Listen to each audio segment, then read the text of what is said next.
Let's see who's gonna be the last person to sit down. Look like it's gonna be Mark. You see the guy right there with the blonde hair? I think he's gonna be the last to sit down. Yeah, I do. I sure do. He wasn't. We got some people sliding in.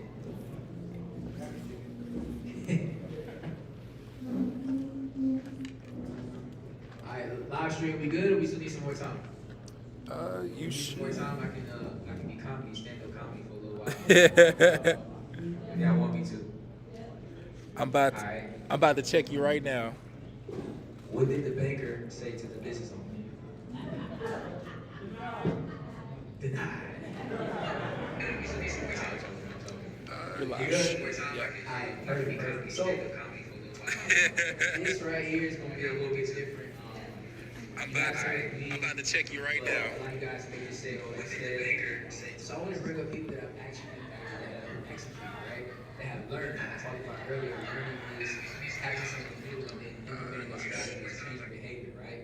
Getting new access to information and then going out and execute on it. That's what learning actually is defined as. So I want to bring two people up that have honestly been with me probably since the beginning, right? And really let them love on the people and talk on the people and really talk about what they've been able to accomplish. They now have a brick and mortar. They collab with a tax company and they're doing it big. So first I want to bring up my guy, David Sanchez. Let's bring him up.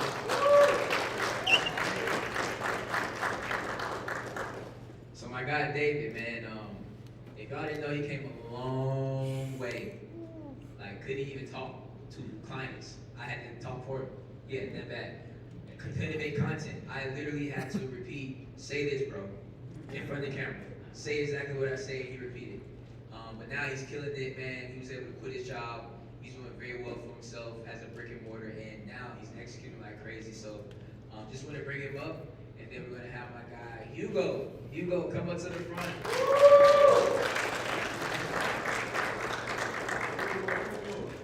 Yeah, my guy Hugo, he's a smooth operator. You get on this side, brother. You get on this side, right? So Hugo's a smooth operator, as you guys know. You guys know him. He's helped a lot of you guys when it comes down to it. Hugo was one of my first students as well. So a lot of times you're like, I want to talk instead. I'm like, bro, he's just as good, probably even better than me sometimes in some aspects, right? So understand that Hugo is really what he does. Same with him, knew nothing really about funding as a business, just understood credit.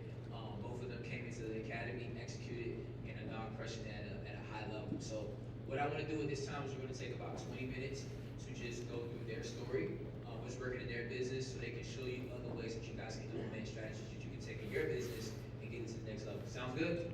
All right, perfect.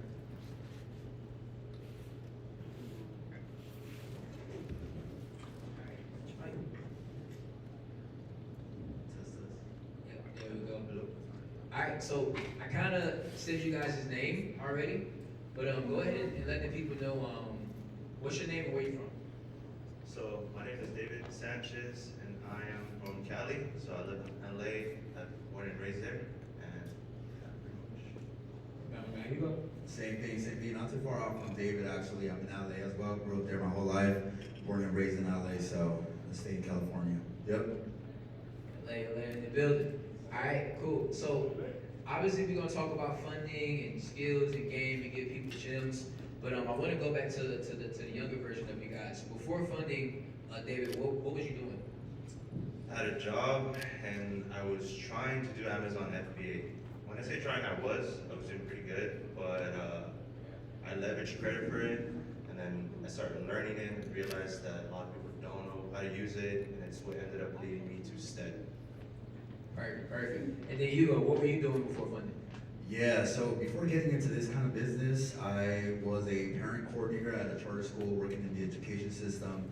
And at the same time, while working that full time, outside of that, I was doing Amazon Flex as a 1099 self-employed and just racking up as much as I could. And, I was like, all right, I'm going to be using all this money for some type of investment. And as opportunities came, that's where I started using that money. But at that time, all I knew was work hard, save money, use that money to go into your investments, right? That was at that time. Perfect. So, David, how has the industry changed your life? Like, since starting being in funding, obviously you've been able to quit your job and do this full time, but just let the people know, how has this industry been able to change your life personally and financially? Yeah, so, he mentioned that I quit my job, and I don't think people really truly understand how crazy is for the most part, right? To be able to see that your work is what's allowing yourself to be, pay your bills and all that type of stuff, right? And I remember instead of telling me, he's like, bro, do not quit your job. What the heck are you doing, bro? And then as soon as this went, the one actually pushed me through, and as he was saying, honestly, like I sucked at everything. Like I sucked at speaking. He took my first sales call.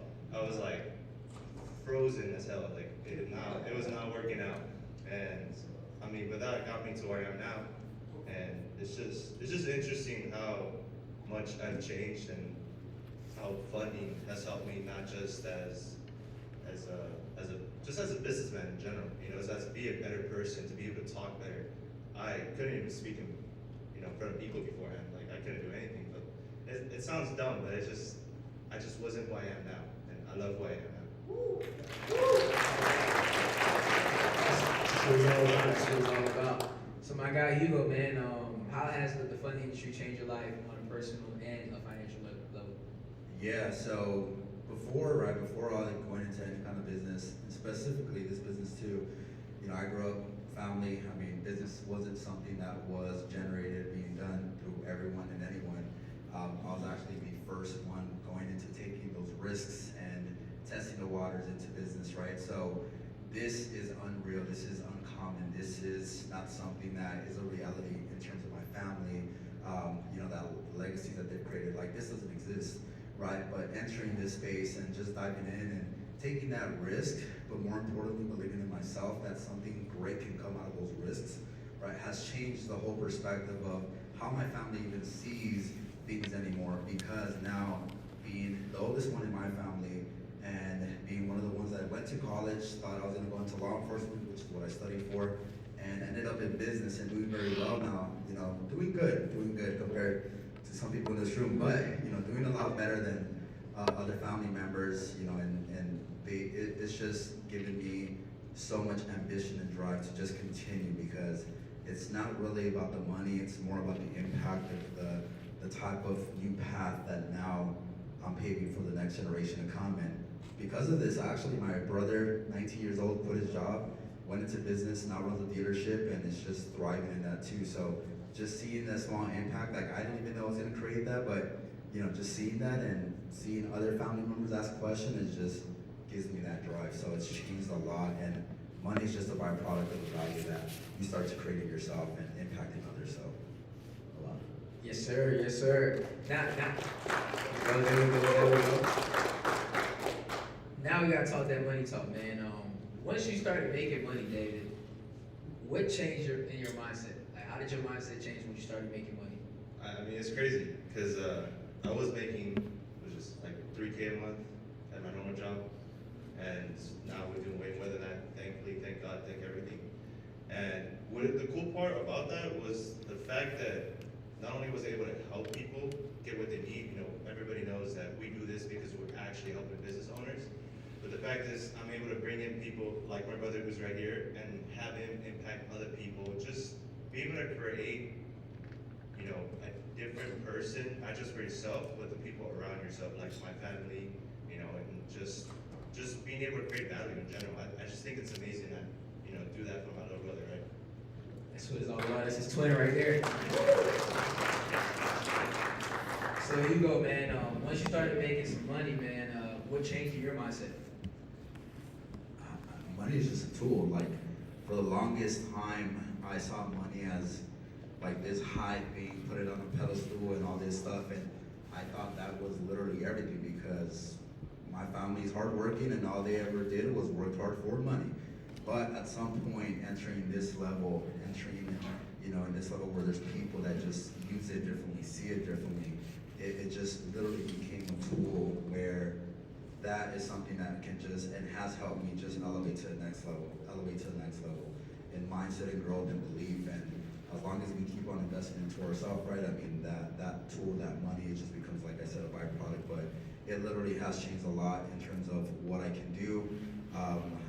I've gotten since I was a kid, I always wanted to live this kind of life where I saw on TV, right? Like these people, like Beverly Hills and all these kind of materialistic stuff, right? And that was as a kid, I got engraved with those type of movies, and now I am happy to be where I'm at. I have an office, I have a team, I have my downtown LA apartment that I love, I have my car that I always wanted, and now it's like newer dreams came in place now, next level dreams. And I'm just excited to execute those things, but it's changed a lot. That's what it's about. That's what it's about. So, what's something you had to unlearn to hit the next level? Something I had to unlearn, well, most of all, learn is that, as I was telling you guys, I really sucked at everything when I first started. Like, I want to emphasize the fuck out of that. Like, Pop up the clip. like, it was really bad, but, like, being in that position, like, you're trying to mentoring somebody right now, like people, like Xavier, if you're trying to mentoring somebody right now, you're at a certain level, it's like, why would you teach somebody who sucks, right? Like, Stedman really he really, like, took me under the wing and said, like, even though you suck, that, like, I see the potential, not just because you paid, right? But the fact is that, I hope it wasn't because of that only, right? But the fact is, it really helped me out. Like, I was really somebody that I didn't like being, and now I am, because of somebody like Stedman who allowed me to learn from him, and to be around people like Hugo and myself, like, we got that brick and mortar together. You know, when he told me, like, hey, we should get this office together, I was like, how much is the rent, bro? I was like, shit, how much I'm making? Like, and what we ended up doing is just, we leverage business credit. We leverage what we do. Like, we literally did that. I have to worry about it, figure it out later. Like, it's insane. It really is. That's what it's all about. Like, I'm just the guy that's just gonna push you in. I'm like, bro, when you crying over this, get your ass in the pool, bro. Like, we waiting on, we wasting time, goddammit. You gonna panic, but then you gonna be like, all right, we'll be good. Now we can really work. So it's like, once you get that after effect, you're like, it's really not that bad, and you really can get to work, man. So Hugo, what did you have to unlearn to hit the next level? The fact that I could figure it out all by myself by YouTube University, right?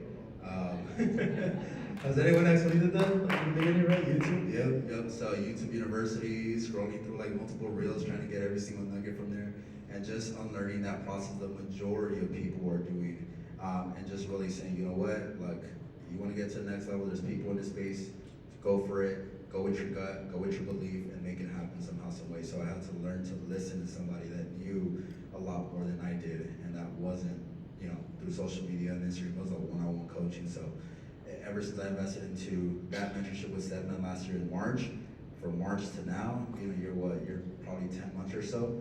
It's changed everything, like everything. I didn't know how much progress we could make in just less than 2 years when you execute every single day, and you really have to lock in if you really want a difference in your life. And I learned that hard work ethic, of course, growing up, but also from seeing great mentors, great coaches doing it every single day too. 100%, man. That's what it's all about. Man. See, one thing you gotta realize, and like, some of y'all know me, but a lot of y'all don't know me. So when I'm like as transparent as I am, sometimes you're like, oh, this dude off one. Like when you guys come on my webinars and I tell y'all like, bro, it ain't no hacks. But when I tell you, would you tell me what some other coach or somebody say? I said, well, can they do that for you? If not, then what we talking about? Like, I'm never gonna lie to none of y'all. People sell y'all dreams each and every day, telling you, yeah, you can make $1 million tomorrow. You can't, because you don't have shit yet. Can you potentially make one? Yes, but that's not where you're at right now, right? Or they telling you you can automate an AI and all this stuff, and you don't really have to work. God, that's bullshit. There is no easy route. There is no hack to success. It's only hard work. It's only hard work and consistency, right? And when I tell people that, it's like, I don't know, the message hits different. You guys are here for a reason, but there's so many other people that aren't here because I'm not selling them hacks. I'm not selling the hacks at 50K one, but I'm giving you real strategic steps that you can take to get there. You know what I mean? So that's what it's all about. Now we're gonna go back to my guy David, right? Before we get into systems and business stuff, what are some sacrifices that you had to make behind the scene that nobody talks about? So people see the success, they see you on stage, they see you making money, they see you having your own brick and mortar, even employing your little brother now. But like, what's some sacrifices that people don't see to just be relatable to the people? Yeah, so just like Hugo was mentioning, the fact is you have to show up every single day for yourself, and that means not showing up for other people. right? Not showing up for other things you would like to show up with, right? Investing your money into places you wouldn't want to, not knowing, right? It's like he was mentioning the thing about fear. That's like a mile wide and an inch deep. You know it's really scary, to be honest, to invest in that with that fear, but it allows you to really push forward. It's all good, bro. So I was asking, like, basically, what are some sacrifices that you had to do behind the scenes that nobody talks about? Just showing up for myself every single day. Like I didn't do it before, and like I was mentioning again, not showing up with other people. It's you're putting your time somewhere you don't want to put it. Sometimes it's like sometimes you don't want to go work out. Sometimes you don't want to do your business, but you have to no matter what. 100%. You gotta sharpen that iron each and every day. So Hugo, I'm gonna ask you the same thing, man. What are some sacrifices made behind the scenes that nobody talks about? You know what? There's a lot of things and even to this day, still pushing back in terms of what a lot of my friends back then friends were doing, just traveling the world at a young age already, doing all these things, getting homes, and thinking that like why can't I have fun? Why can't I have that? I don't know. It's just more of not being. I had to push away all those time of traveling and spending time with family and maybe missing some family parties and here and it really did get to me, but in the end I knew that all this it's for a bigger purpose and there has to be someone in the family to break the cycle so we can create that next legacy, the next generation path, right? And it is hard even to this day, but just seeing the impact around in the family, I know that this is what I was meant for, and this is my path, and you are my people. So yeah.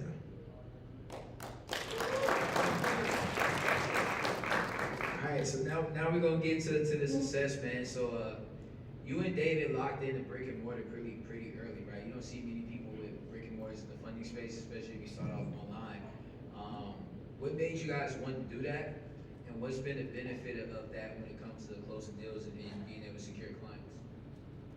So the brick and mortar, like I mentioned, it was actually mostly Hugo's idea at first, and it made a lot of sense, mostly due to the fact that it brings a lot of credibility to yourself. We're talking about finances here, and me specifically, that I focus a lot with Hispanic community. They need that. You need to look credible. You need to show up in a suit. You need everything, right? And that brick and mortar it's a game changer. It really provides a whole level of not have to deal with certain objections all the time, to be honest. Facts.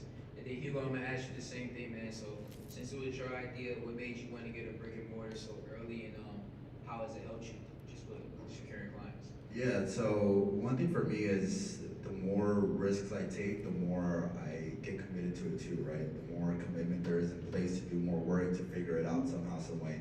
I think that's how everyone grows to the next stage. You just have to figure it out, take that risk. And I knew that having a brick and mortar business was just gonna create more credibility there. And at first it was just more of figuring out solo with the funding, learning all that stuff. And when you're out sharing these ideas, these things, there's other people that might be in the same path, want to do the same thing, right, as you do. So it was actually me, when I talked to my tax professional, letting them know, like, hey, I'm doing funding, you could be an affiliate, so forth. I'm looking for an office. He actually told me, he was like, oh, we're almost done too in a few months. We're looking for an office. We'd love to have someone we can partner on funding, finances and all that.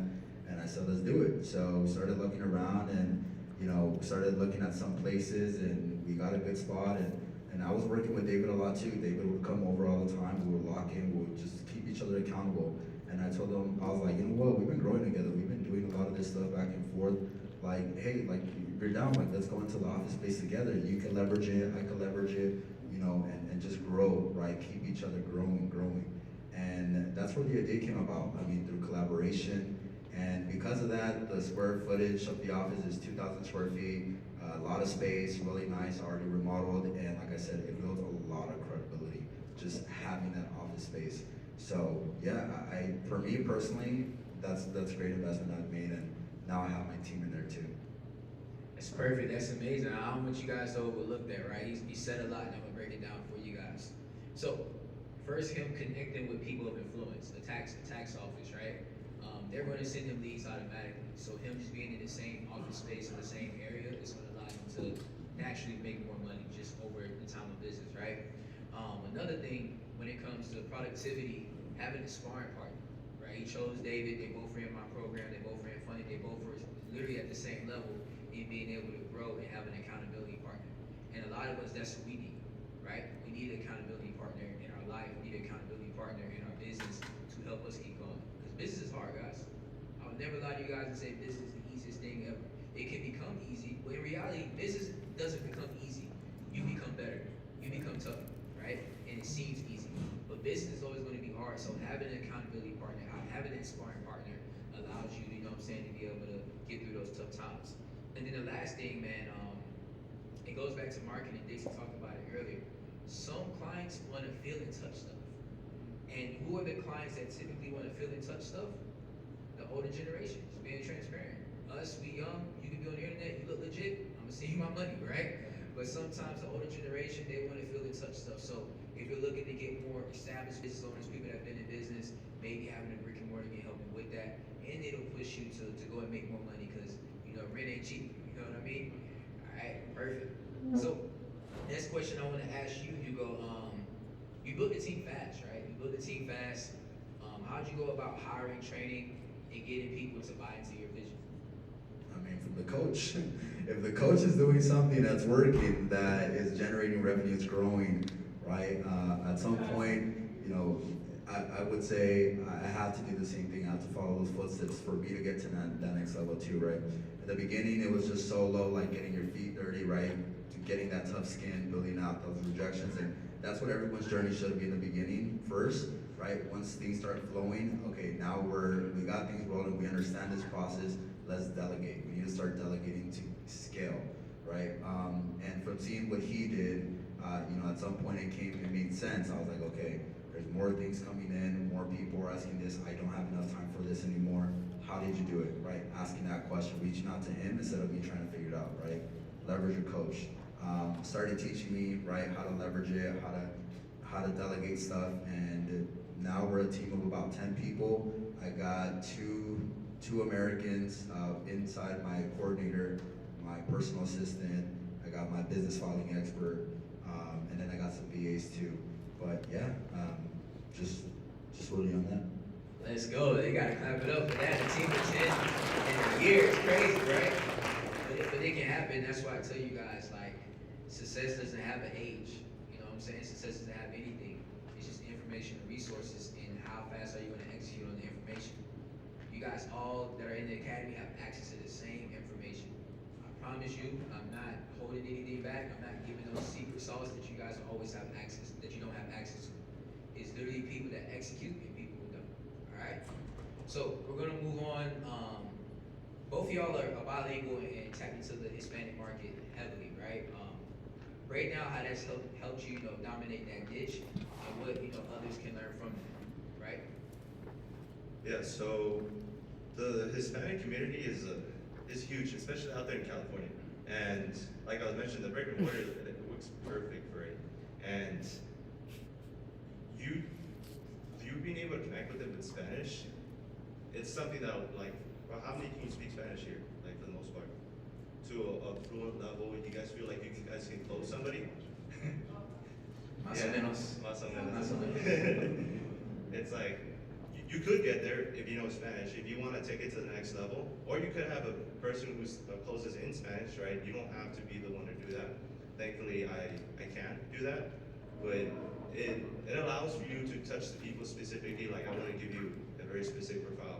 Most of these people, like for example, my dad, he was the first person to fund it. I got him, I think like over 150, all 0%, thankfully, for his restaurant. He got denied by Citibank, trying to get business line credit. He had everything, and he still got denied. And I helped him out, get him into credit, business credit cards. He was the same profile that I get basically for everybody. They have some type of brick and mortar restaurant, you know, banks, all that. And they have tax documents, everything, and they still don't know how to get funding. They go to the bank and they show up and ask for 50K. Everybody knows that's not how you really approach things, right? And you can be that person to help out. And that's just, for me, it happens to be Hispanics, right? For you guys, it can be a different race, it can be a different ethnicity. It's just the Hispanic people work a lot heavy cash, right? So sometimes with no dog funding and all that, that can work out perfectly, right? And you guys need to understand that there's an opportunity out there for specifically Hispanics. You guys can do for other type of races like I mentioned, and it worked out perfectly. Realistically, like Hispanics, you can get a crazy amount of funding for them. Literally. And what did I tell y'all when I said, like, bro, y'all should just tap heavily into the Hispanic community? I said, bro, they're gonna ride for y'all. They know one dude that do something, they send in mamas, cousins, uncles, aunties. Yo, my guy just came in from Mexico. You guys, we can do something with him. Like, they literally send in the whole crowd to you, man. But yeah, man, to talk about, you know, how being bilingual and tapping into the Hispanic market heavily, and you know, how it helped you. Yeah, I mean, even tapping into that community, because that's how, I mean, I grew up around all that. Finances, you know, financial literacy in itself, that's not something that's promoted, that's not something that's in schools as of yet. But it is something that's up and coming, and just being in that part of the industry where you can be the go-to person for finance, the go-to person to speak about credit, leveraging that for homes, for business ventures and all that kind of stuff, definitely created a shift, and just that exactly, where people literally come over to us just to get knowledge, to understand, and you know, like I said, you become the go-to person when you start tapping into it. So it literally has helped, and our future goal is to get into the schools, because in California, I think in 2028 or something like that, they should have that. So our goal is to start serving that at a larger scale. Because like I said, financial literacy is something that's lacking. And it's not just in the Hispanic community, it's all over everywhere. So yeah. Let's get it. And last question before we wrap things up, man. I want you guys to give some people some gems, right? What's working right now in your business, marketing wise? So what I'm doing actually is, since I mentioned I'm doing a lot of brick and mortar, a lot of in-person things, I'm doing a lot of one-to-many. What I'm doing is going to restaurants and basically doing presentations in front of them, and I'm inviting via the Chamber of Commerce, or just many people who just know other business owners around, mostly brick and mortars, other restaurants as well. And what I'm doing is I'm talking in front of them in Spanish, and I'm basically just dropping a whole lot of game and explaining to them how they can get the funding, and just breaking down, for the most part, fake beliefs, and just book them right there in the moment. Like one where only 15 people showed up, half of them became my clients.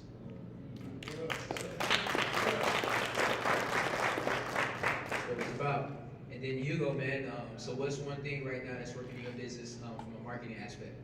Yeah, so right now we're actually pushing a lot more of our affiliate program, and even sub-affiliate thing that we're testing right now, beta version, where we're doing a lot of one-to-ones, going out to local businesses and just providing that communication approach where we can be someone in the finance space that can help out their clients. So it's along myself and my coordinator, we're doing a lot of the outreach, cold outreach, and just setting up those personal meetings right now to just get them going. And you know, we're hosting the workshops. We hosted our first in-person affiliate meeting that brought in about 14 people or so in there. And from that, I mean, we got another affiliate because they were able to bring more people. And yeah, I mean, we're just nurturing our current affiliates and doing cold outreach, going out to just, you know, cold outreach, because that's how I started. Honestly, that's really how I started. Just cold outreach, and business has grown just because of nurturing and going and presenting yourself and just showing that confidence there. Hell yeah, and that's what it's about. That's what it's about. Now, just let the people know, because I like to really make it relatable to everybody. Do you have a lot of followers on social media? No, I don't. Do you have a lot of followers on social media? Nope. And you guys make money, right? Hell yeah. So it's safe to say that you don't need a big following to make money in this industry, right? No. Just gotta be consistent. Exactly. So I appreciate you guys. This is great, man.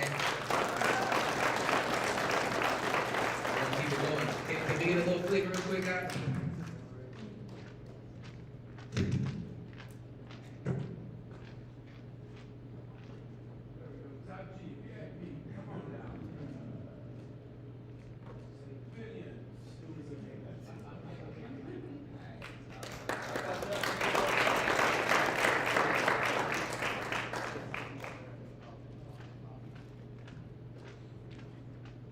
right, so now we got to speed up in hyperdrive, right? So the next two, right? So the next two is really a odd combination. It's really an odd combination. We got one guy all the way on the west coast and another guy literally all the way on the east coast, right? One of the worst cities. No, not one of the worst cities. One of the busiest cities, you know, in the United States, right? Both of them were able to hit 40K months in two different ways. And I brought them together to speak to you guys to show you guys that it's different ways to skin a cat. And I talked about it earlier, how everybody can market different. And the reason why I bring these people up to show you that just because you're doing something different than somebody else doesn't mean your strategy doesn't work, right? So first I want to bring up my guy, Brandon Moron from the Ways of New York. Brandon. You know, real deal New Yorker, right? So we got my guy Brandon right here. Man. They said they ain't really New York, right? They said they ain't really New York, Long Island? Oh, it's Rhode Island. Okay, that's the rich people, okay. But now, like, Brandon joined my academy a while back too, man, and I'll let him speak to it. But he asked me, it was the first time somebody asked me, is this a scam? And I knew he had to be from New York if he asked me, is this a scam? I said, damn, it's like that out there? Like, he always knows, like, is this a scam? Okay, yeah, but man, he's been able to execute, learn, hard worker, in real estate as well, and he's just been crushing it, man. And he's gonna give you guys a lot of game how he's been able to get the 40K months doing what he does, man. So glad to have you up here. All right, and then I gotta bring my other guy, man.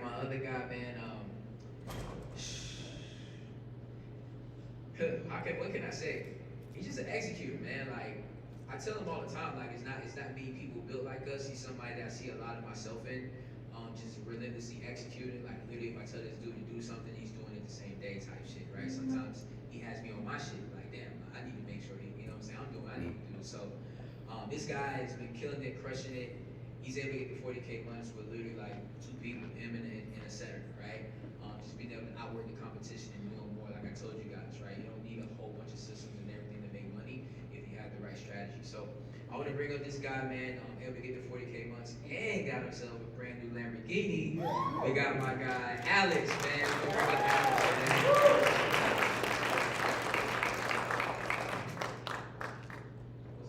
What's going on? So yeah, man, Alex is somebody that started off, and I love to tell the story, started off in sales, started off very slow in the academy. He'll tell you himself he wasn't really paying attention.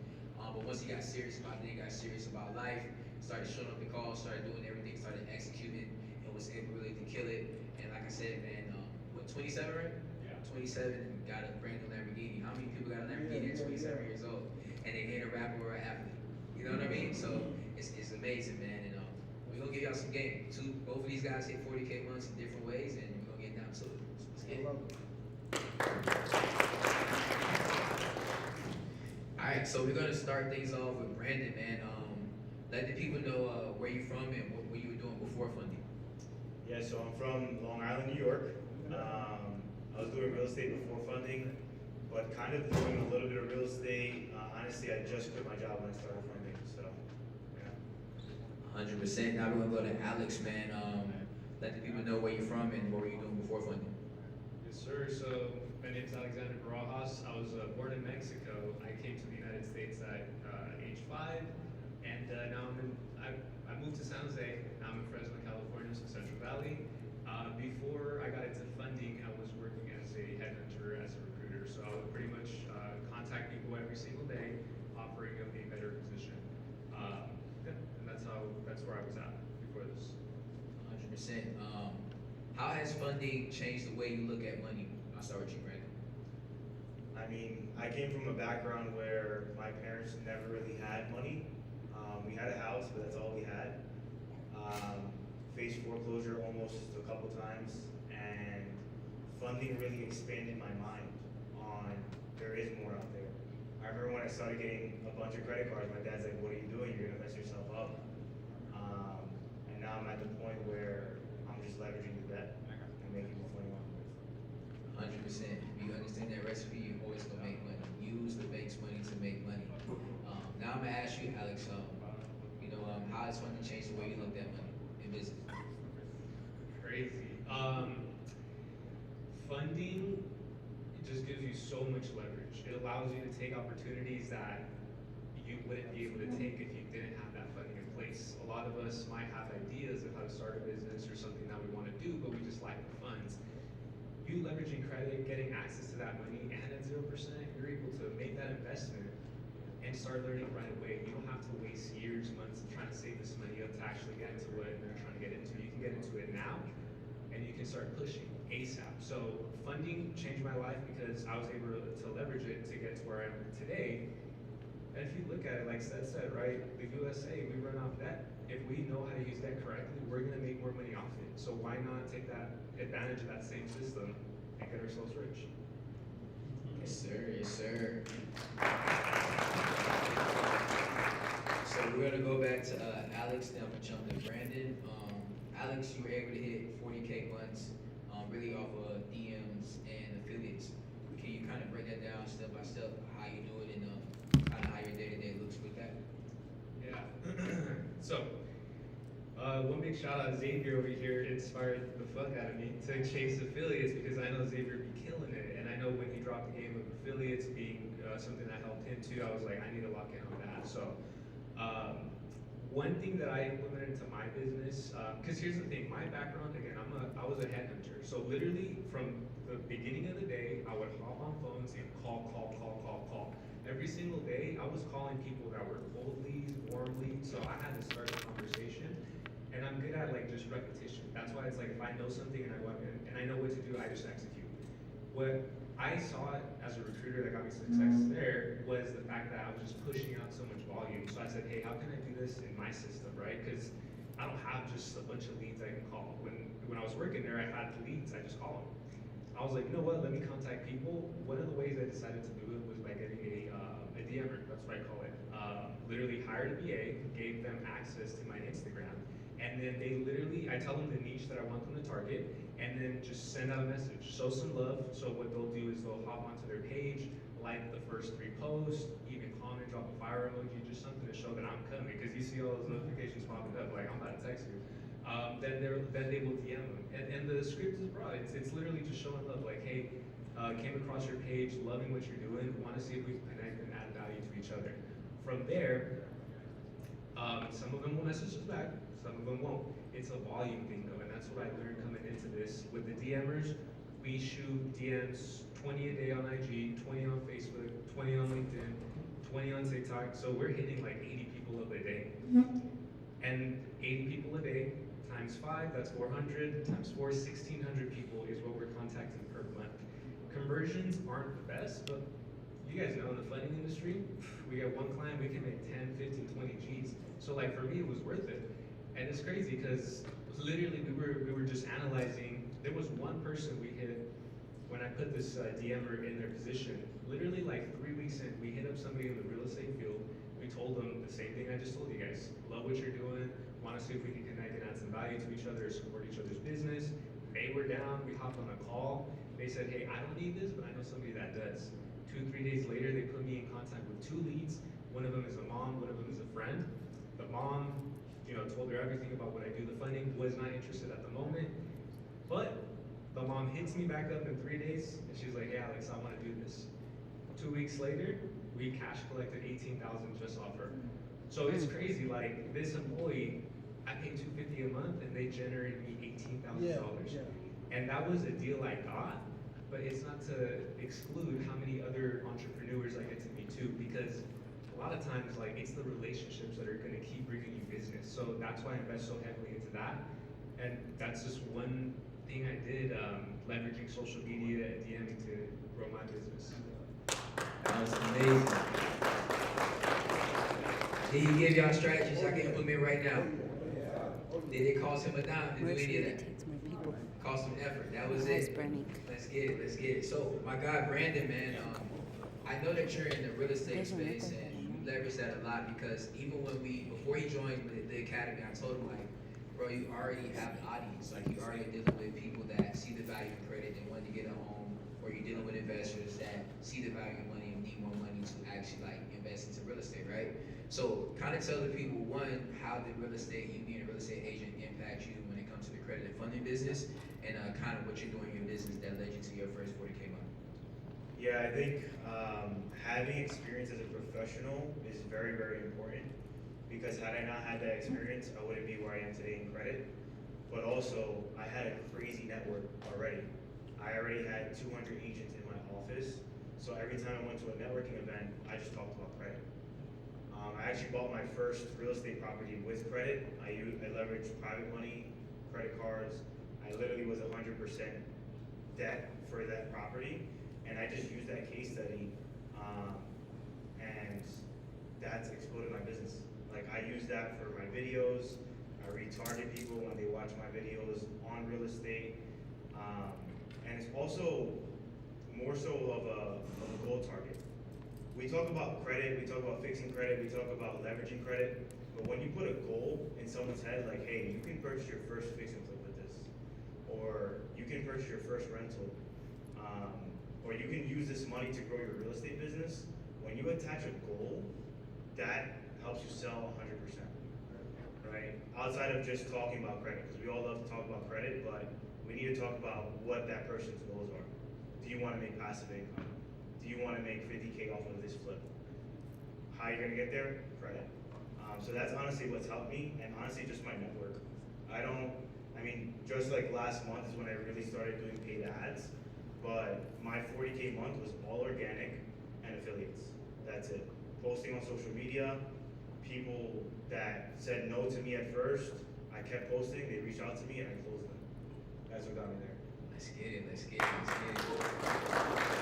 It's amazing, though. Look, this is a game that give you people that are actually implementing strategies, so there's a lot of stuff you can take from it. So both of you guys, and I brought you guys up here for a reason, you both post heavy on social media. Like every time I open up Instagram, I'm seeing something from Alex, I'm seeing something from Brandon, no matter what, whether it's stories or just regular posts or reels, whatever the case may be, right? Two questions for you guys. How have you guys turned, followers into clients? And then what's your, posting schedule? Like, how do you stay consistent with posting or just coming up with content ideas? So maybe answer the first one. How do you turn your followers into clients?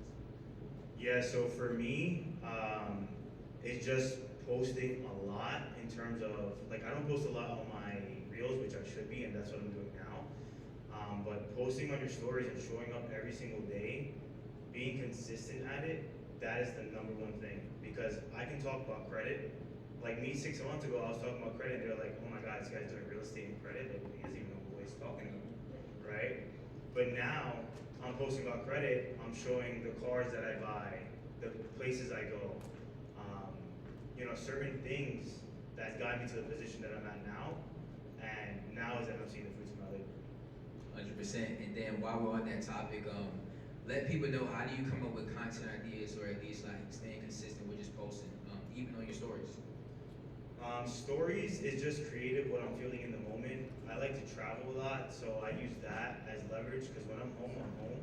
I don't really like to post, but when I get client results, I post that right away, because it might be someone in your sphere that's looking at you and saying, hey, like this Brandon guy's been doing really well, he's been getting client results. And they, like, you wouldn't even reach out to them. They reach out to you. I had a guy the other day, I made $3,000 in one day because I just posted a credit repair with him. And I sold 2 credit repair leads that same day. But that guy's been following me for months. You know what I mean? Follow up, being consistent, 100%. That's game right there. Now we're gonna go to you, man. So obviously you post a lot. So how do you turn your followers into dollars? And then how do you come up with your content ideas, or staying consistent with posting? Yeah, 100%. So when it comes to content, and I learned this from you, said content batching. So pretty much I like to choose one day out of my week where I'm just gonna focus on content, and I like to rack up that content. So I'll probably shoot maybe like 30, 40 videos in one day, and it'll literally take me hours. I just learned a bit more efficient way to fix instead yesterday, so don't have to record that long anymore. But that's what I do. I just make it easy on myself, because before, what I was doing is every single day I'm like, oh shit, I gotta post, like, what do I do, like scrambling for ideas. Now it's simple. I like to motivate, so posting lifestyle stuff, what you can achieve through business. I like to educate, teaching people about credit, teaching people about funding, and I like to inspire, talking to people about how, hey, you can do this too. So those are the three categories I like to record, and then I'll just, once it's content day, I'll do a little bit of that. You know, if it's gonna be lifestyle, I'll go, get a dinner, maybe drive a Lambo, just do that type of stuff. If it's gonna be stuff where I'm inspiring people, then I'll talk about like maybe where I was and where I am now, what it took me to get here, right? Consistency, hard work, coaches, mentorship, all that.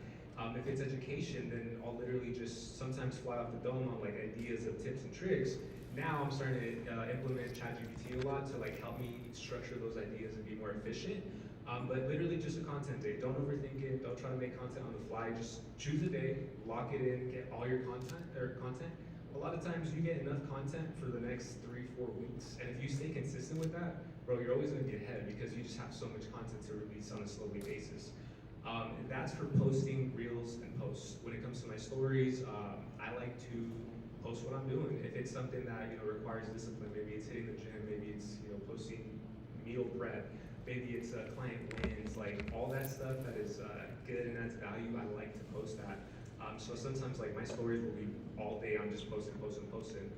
One big thing I do like to post though is those testimonials. Anytime you get a win, like Brandon was saying, use that as leverage because people see that, they're like, oh damn, like I want to be that person. Then boom, let's hop on a sales call right then and there, and then like let's get you on that path. So that's how I do it with stories, and that's kind of answering the question of how do I convert my followers into sales.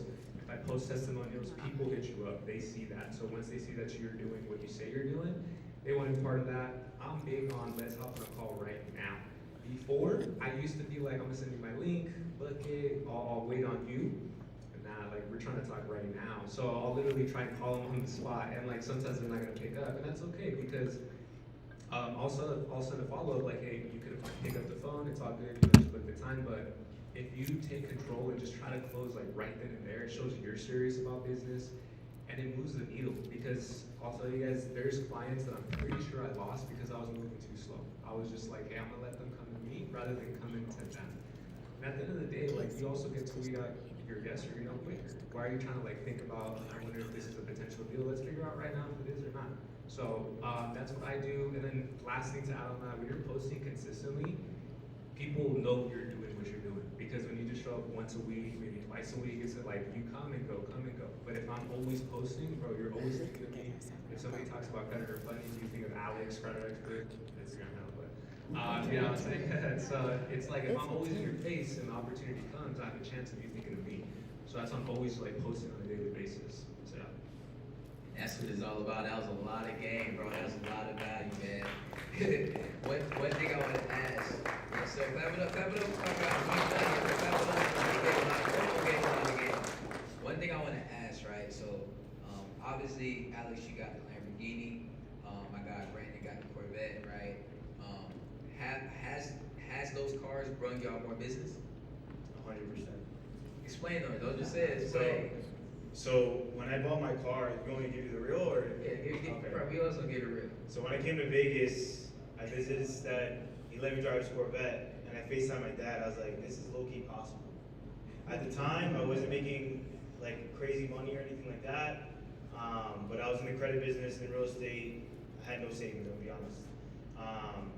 But I saw that it was doable because I saw him doing it, and that's my dad's dream car. So I was like, you know what, I'm gonna purchase for my dad, but I don't know if you remember, but I was gonna put it on Turo. Thank God I haven't put it on Turo yet. But just having that car, like I have conversations with people and it's kind of weird because we don't think of it like that. Kind of like what Seth said. Like he has the McLaren and like he's like whatever, it's just a McLaren, but like people see that as a goal, right? And especially since I bought it for my dad and not just me, for one, that makes me hustle more to keep the car and not rent it.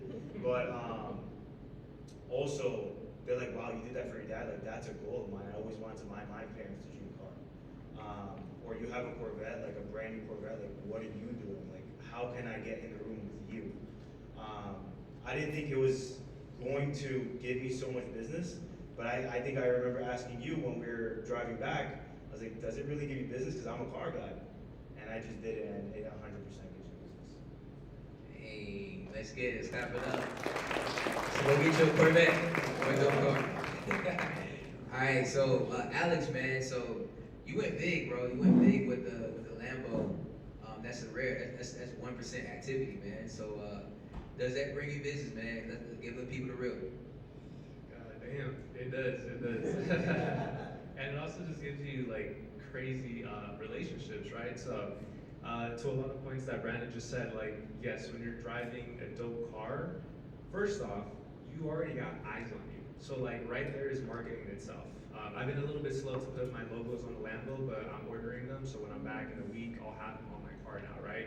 So I'm just a driving billboard, right? People see the Lambo, they're like, who is this, who is this? Boom, they see my handles, oh, okay, cool, that's what he does, right? Opportunity for a conversation to happen. Conversation could lead to a deal, could lead to a partnership, you don't know where it goes, right? But it just allows you to have that opportunity. The second thing is like, when you have cars like that too, like, damn, like, so many people come up and say like, what do you do? What do you do? What do you do? So I'm already attracting attention that way, starting conversations that way. And you also look like an authority. You're teaching what you're doing, and you have these type of things. A lot of people are like, oh, he must know what he's doing. So it kind of puts you in that factor as well.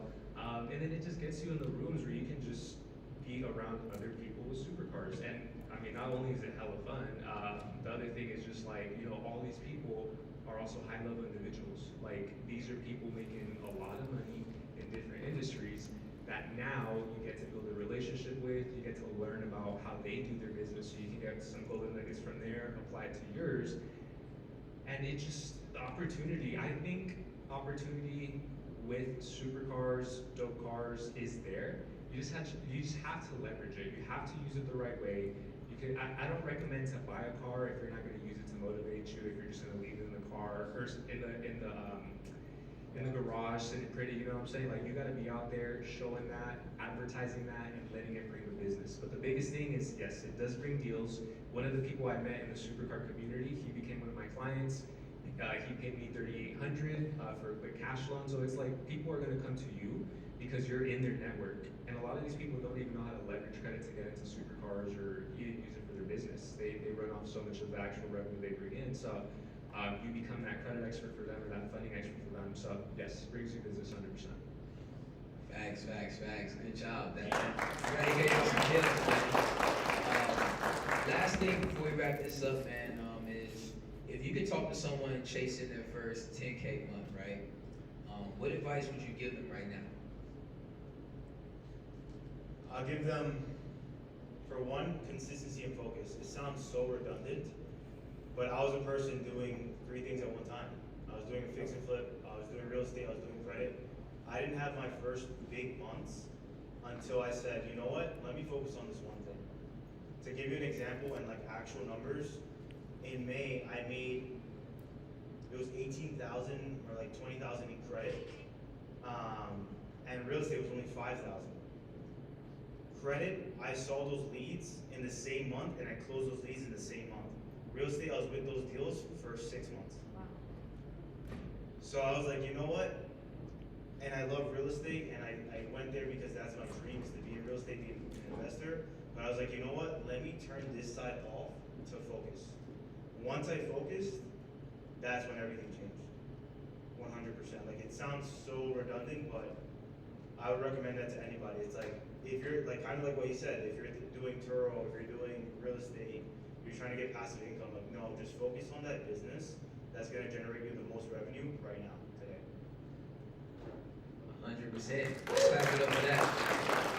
I told you I wasn't holding anything back. Like, a lot of times, we are the ones in you know what I'm saying, the way of our success because we're doing too much. Or when a person like me tell you like, nah, bro, just stop all of that. Just focus on that. It's like, what you mean?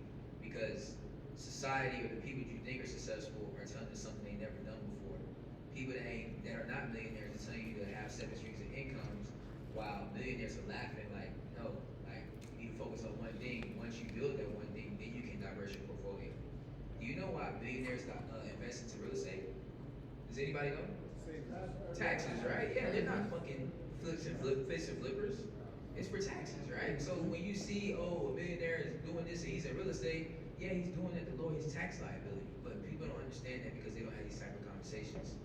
But now I'm moving on to Alex, man. What would you say to somebody chasing their first 10K month, man?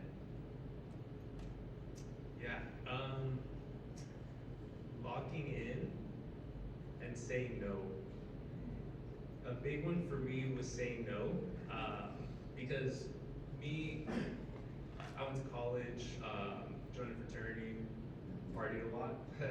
A lot of my friends that were, that I would hang out with, still doing the same things we were doing in college, partying every single weekend, right? And if you're successful and you're doing that, nothing wrong with that. But when you're trying to learn something and be good at it, you have to give it time. And one thing I see so much is people are in a loop. A lot of people, a lot of society is like, yo, I'm gonna work through the week, Thursday, Friday, Saturday, let's turn up. Sunday, oh, I'm dead. Monday, recovering. Tuesday, starting to feel good. Wednesday, I feel good. Catch a win, and then it's Thursday, time to party again, right? I was one of those people where it's like every single week I was going out, I was turning up, and I had a great time, but like it wasn't bringing me money. Then I realized I was like, I gotta lock in, because even if I reduce the amount of partying, like, sometimes you're just not clear in the mind. So then I was like, you know what? I need to get around people that are on the same journey as me, because these are the people that I can, talk to when, because the only other group I have is like, yo, let's go turn up. We can't talk about business, we can't talk about money, it's just talking about partying. Once I got around people that want to be successful, want to have, that entrepreneurship, want to get their business going, it's a different mindset. They're trying to better themselves, they're trying to see, what else we can do to keep leveling up. We support each other, we give each other game. So saying no is gonna help you level up, because now you are in control of your time. You get to choose what you do with every single hour that you have, and that allows you to either focus on yourself or destroy yourself. So that was the biggest thing for me, just saying no and then locking in. Like you guys are saying, it's so hard to do so many things at once and try to be really good at one thing, or try to be really good at all of them. But when you can just lock in on one single thing, like you just start learning, things start clicking, you're always talking, and so things start making sense. So to get your first $10,000 a month, if you're not there, it's gonna seem hard as fuck, not gonna lie. But once you get there, you know what it takes to get there, and it becomes easy. And now it's just about climbing and repeating what you're doing. So I would say lock in, be around the right support group, around the right people, and say no to things that are not benefiting you. And if you can execute, that's gonna be the last thing, execution. Because trust, you can learn a bunch of shit, but if you do not implement it, you're not gonna get anywhere. So make sure you execute, say no, and lock in. That was great, man. You guys killed it, man. Let's give these guys a round of applause.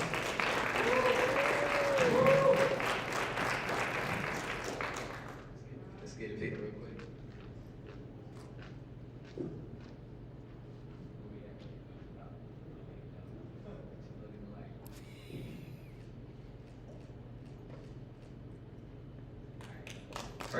Perfect. Sir. All right, man. We got one more guy, man. He too cool for school. He ain't took out them damn shades yet. He too cool for school. I ain't never met a man in a dark room wearing dark shades with a suit on. Right? Nah. Let me joke. I'm joking, man. But nah, man. My guy here, man. Where do I start? First and foremost, he was already killing it in the funding space, man. He was already killing it in the funding space, making money. So it wasn't like I helped him get from 0 to hero. It was never none of that, man. It was just more so I took him from maybe from good to great, or good to better, I would say, when it comes down to it. But the example of the scenario I'm trying to point out to you guys is there's always something you can do to level up in your business. A lot of us, when we do start making money, if we are making money, we think we know it all, but there's levels to it. There's always a level to where you're not at, right? And the one thing that separates, I would say, levels in life, society, is information gaps and resources. What separates poverty from middle class is information and resources. What separates middle class from upper class is information and resources. What separates upper class from the elites is information, resources, and mindset, right? So once you have those things, and once you dial it all in, the world is yours, you know what I'm saying? And I want to bring my guy up, man, Xavier. Let's get it, bro. Let's get it.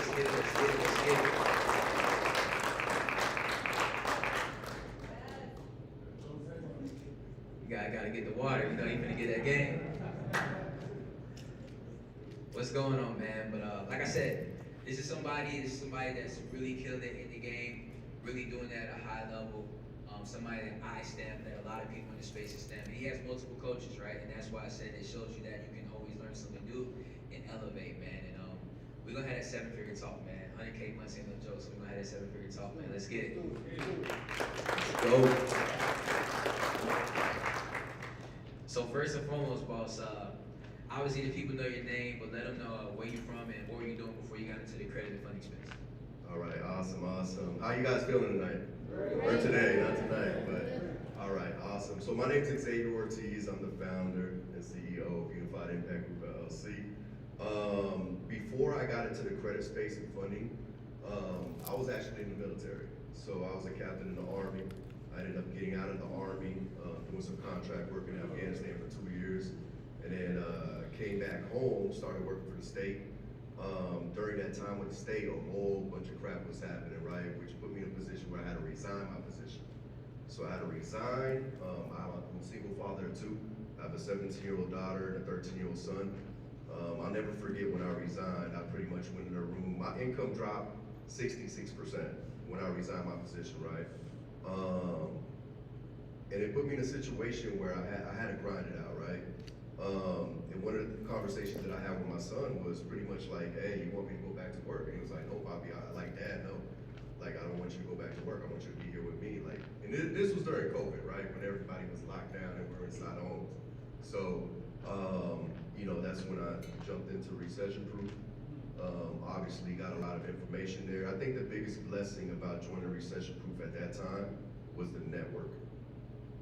Was the network. It put me around the right people. It put me like, and I was very inquisitive, right? So I know there's a lot of people in this room that's very inquisitive as well, because you guys be my DMs asking a lot of questions. And I love it, right? I love it. I love being able to give it so much game and whatever I can assist with, right? So, you know, I know I'm talking my ass off, but let me shut up. You tell your story, bro. This helps me relate to you. Good. Yeah, so it's definitely been a blessing to be in the right rooms with the right people, and learning as much as I can from the right people, right? Because me, I'm 42 years old, right? So I'm 42, Stan, how old are you? 28. I'm humble enough to be able to listen to a 28-year-old. You know what I'm saying? Because when you're old and then you're like, you know, my kids call me a boomer sometimes, and I'm like, I'm not a boomer. What you talking about, right? But I'm humble enough to be able to listen, right? And not just listen, but be able to execute the information that's provided to me, whatever level the person is at. It could be a 19-year-old, right? They give me game and I'll execute the information that's given to me. So that's just a little bit about me, and yeah, we'll move on to the next question. 100%, man. What was the deciding factor in your life that made you go all in with like just credit and funding and say, you know what, there's no looking back. Burning the bridges, burning the ships. This is what I'm doing and moving forward. Awesome. Yeah. So, man, my journey was crazy, right? Because I came back from Afghanistan, and this is crazy. I'm surprised I'm telling this, but I came back from Afghanistan, right? And I was one of those stories that you come back and everything is gone, right? My ex-wife basically just destroyed everything, right? Lost my homes, foreclosed, repossessions, like came back to nothing. Right? I was one of those stories. And it's crazy because I used to teach my soldiers like, hey, when you get back, make sure you check your finances and all that good stuff, right? But I became one of those stories, right? Ask the question again. My mind just went blank. Yeah, bro. Basically, what made you go all in with just credit and funding? Yeah, so perfect. So at that moment in time, when I was, you know, I had to fix my credit, right?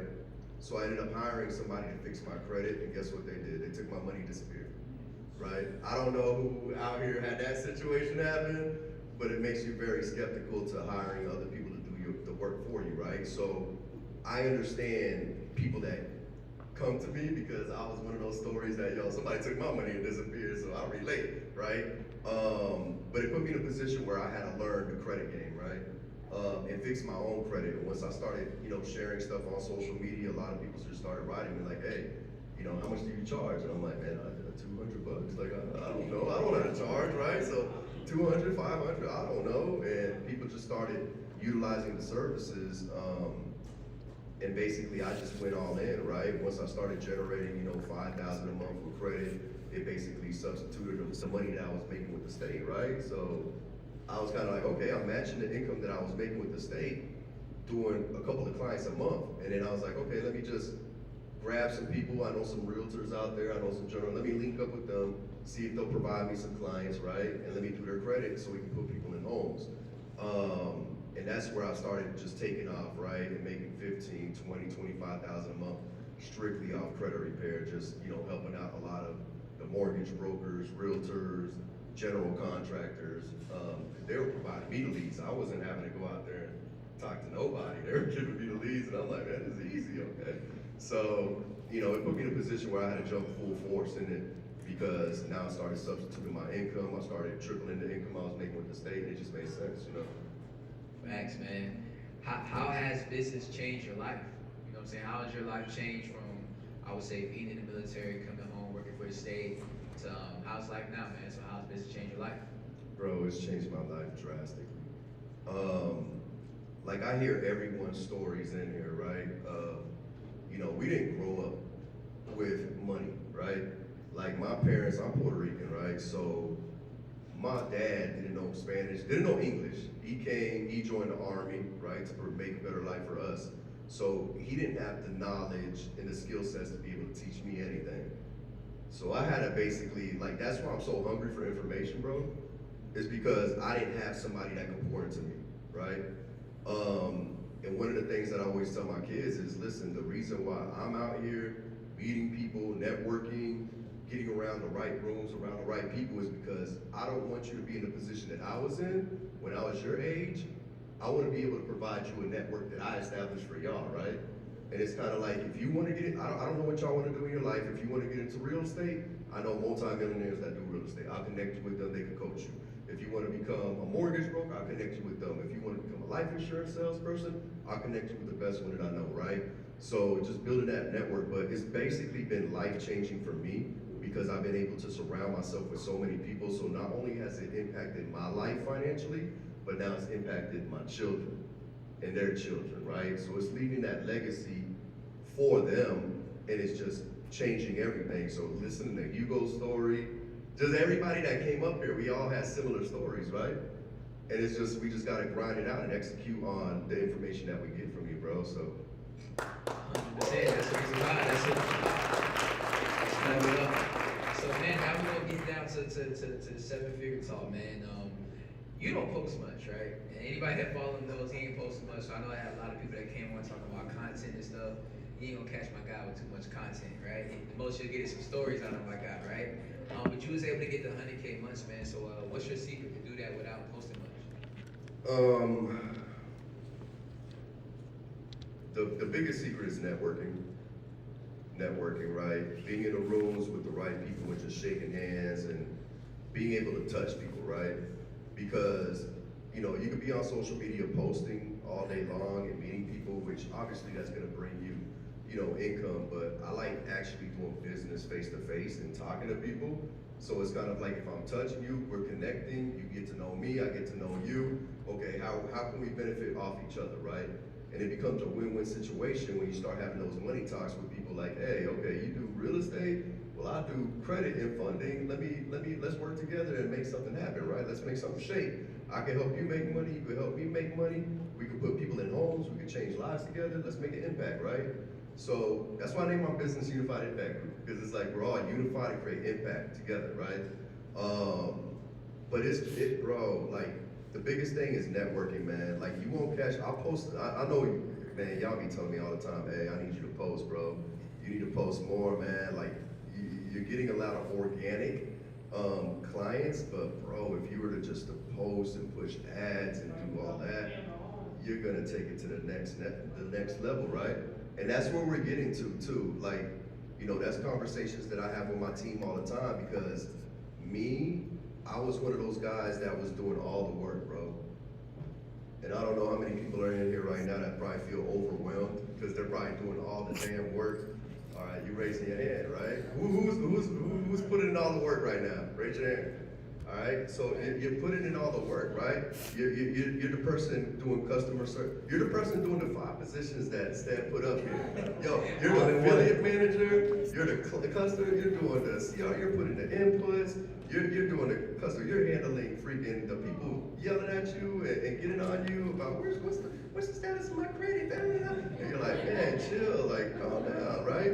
So it gets overwhelming, but I was able to listen to you, right? And you told me, hey, bro, you're gonna have to hire, man. You're gonna have to get a team and delegate and get that monkey off your back. And that's exactly what happened. Like, that's the main reason I went to STED, right? Obviously, I have a lot of mentors, right, that put me on game and they helped me out and stuff.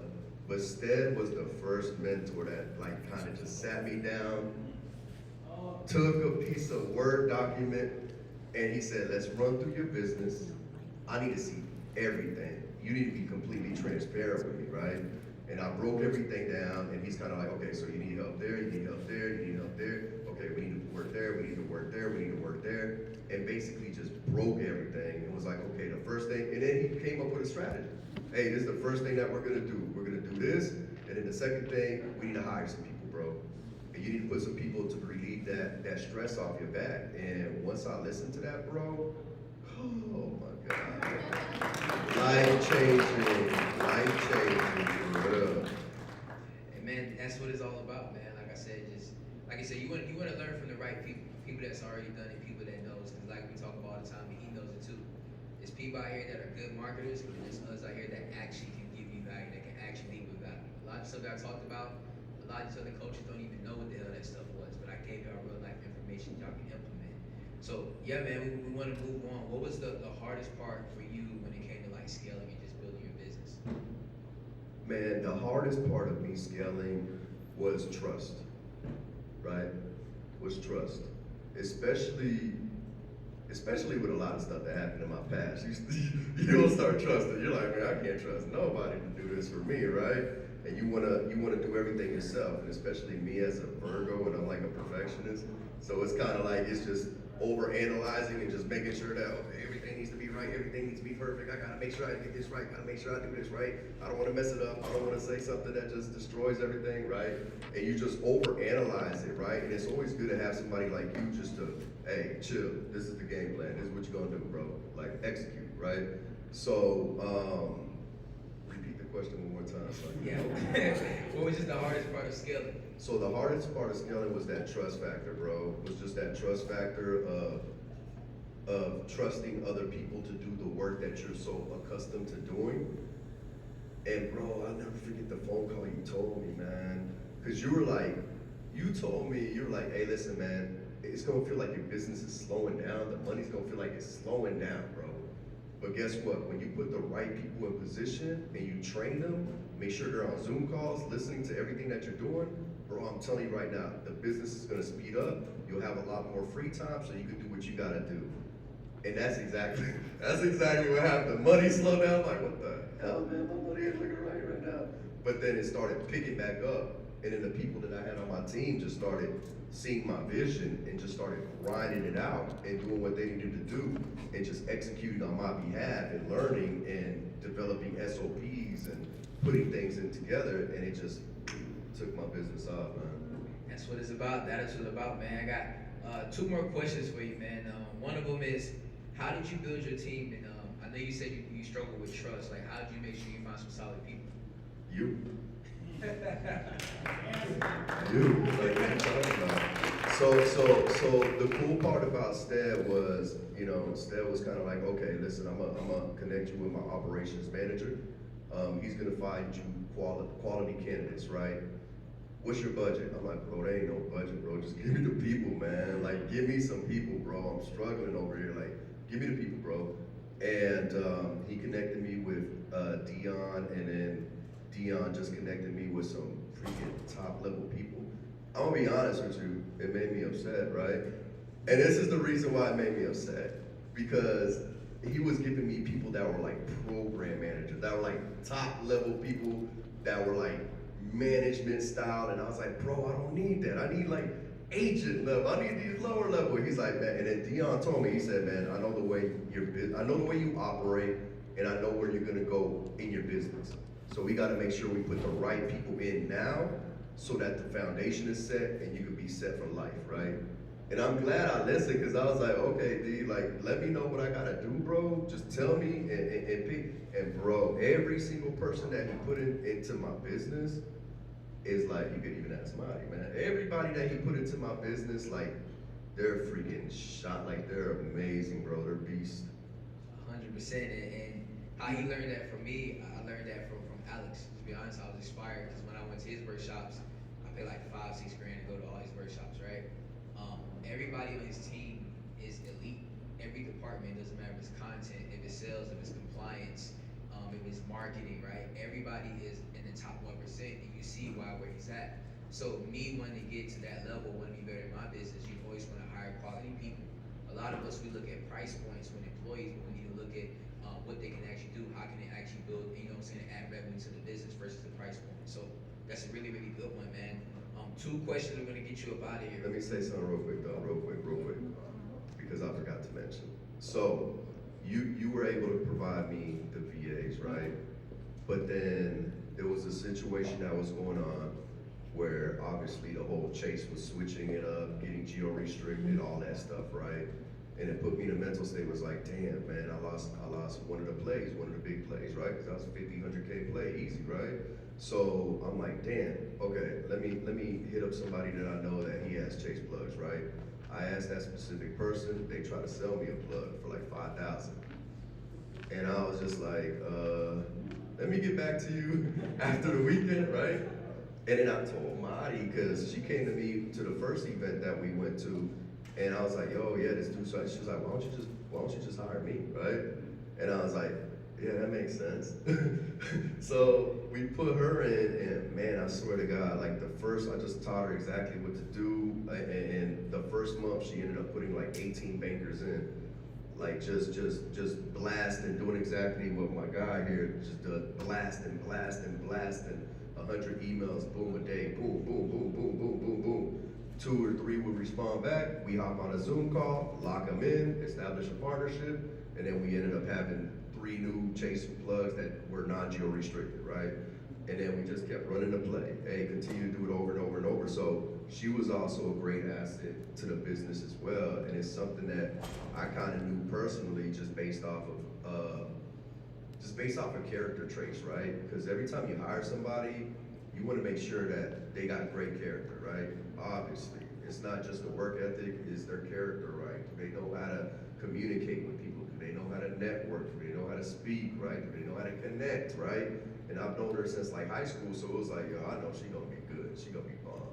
And she's been killing it. So everybody that's been part of the team has just been killing it. Let's give it up for her. So we got 2 questions. We're gonna get you up out of here, man. What does your day-to-day look like right now? You already laughing. We gotta give people the real, man. That's So what does your day-to-day look like? Yo, I swear to God, I just had a conversation with somebody, right? And they were like, man, like, I'm doing everything myself. I feel overwhelmed. Like, I just feel so overwhelmed, right?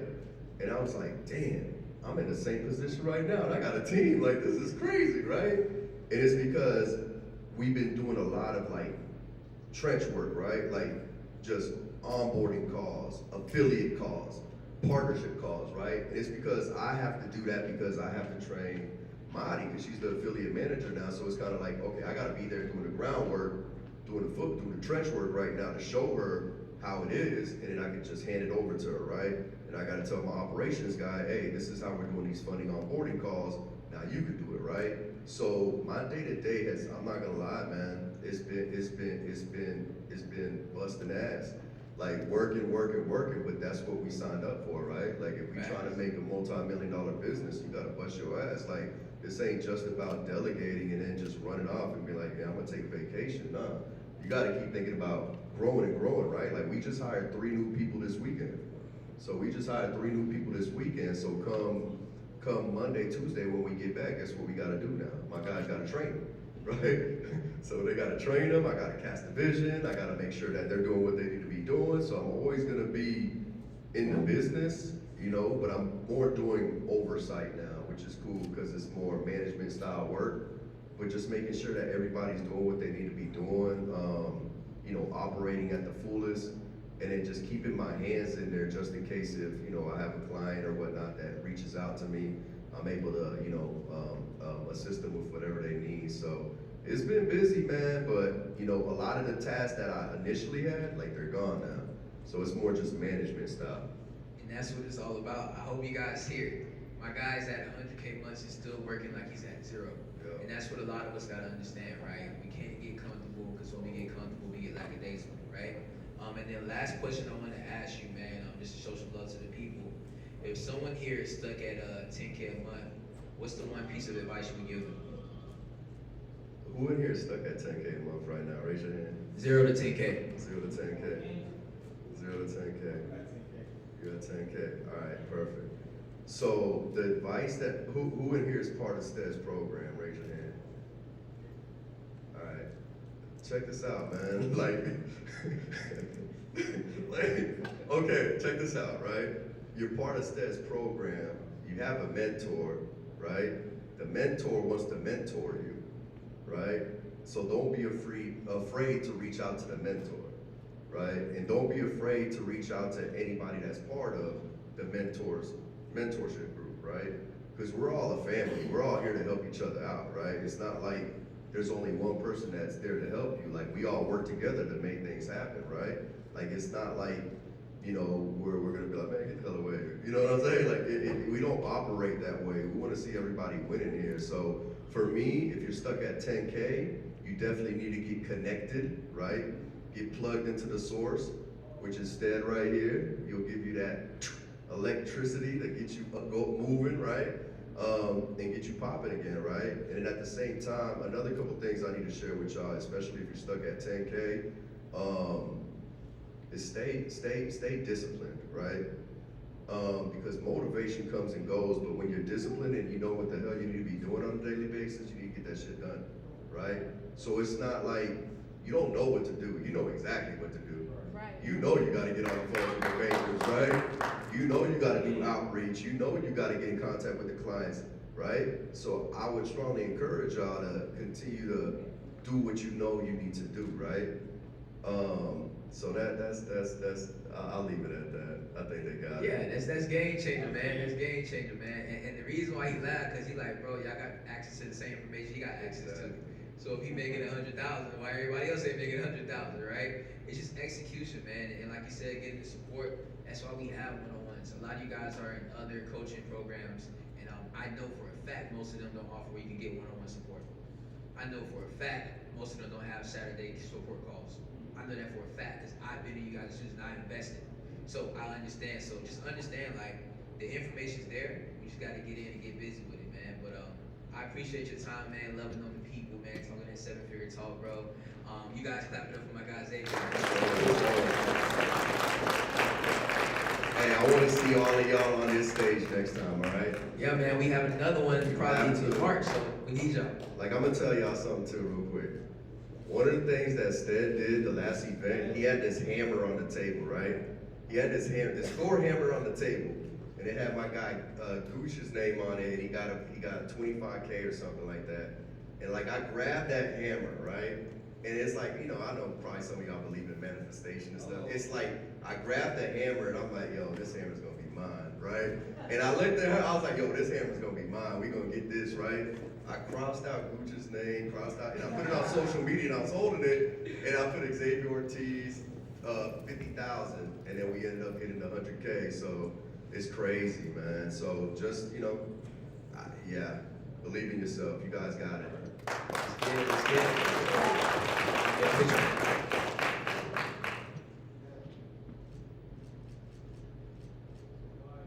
All right, perfect. Was that good? We're about to get ready to wrap things up, man. First, we gotta give out these awards, man. I'm big on awards and just acknowledging people for their accomplishments and what they've been able to do. Because a lot of us, we don't get the flowers while we can smell them, right? And I'm big on that because, man, I'm hard on myself. Like, I'll make 20K in a month, and I'll still just keep working. I don't even realize that shit. Like, that's just how I am. And you know, having people around me, it's like sometimes you got to live in your success. Somebody say live in your success. We got to, right? Because we never know when, you know, our last day on this earth is. We work this hard to make this money just to have it in a bank account? Or do we work this hard to actually enjoy our life and impact others?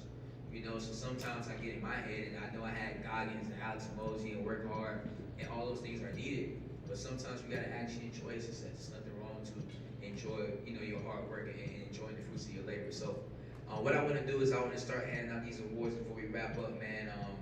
And I want to start off with, I started off with my guy, man. So, first person I want to get started off with is, I already talked about him. He hit 40K months, driving a Lamborghini, did all of this with literally just one virtual assistant. My guy is one of the hardest workers that I know. Just execute, does everything you tell him to do. Never has an attitude. Shows up with everything. Me and this guy literally went yesterday to go make 75 ads in an hour and a half, 2 hours. Straight cranking out work, man. And a great counterpart, man. So I want to present this Hammer of Success, 40K months of my guy, Alex Barrage.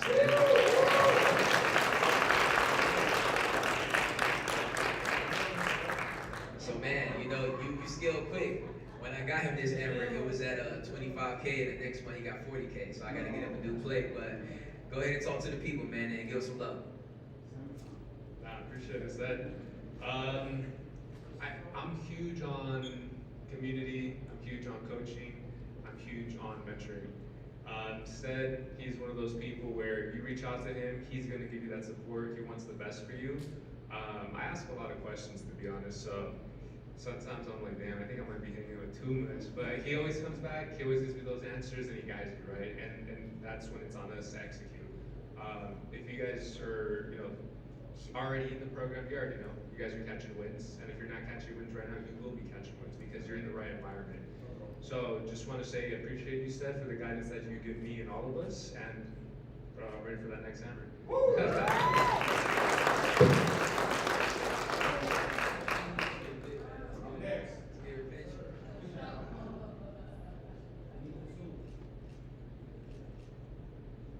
Perfect, we good? All right, yes sir, my God, keep it coming, 80K plus next. All right, the next person, man, we got another 40 ball. I guess 40 is the lucky number for today, man.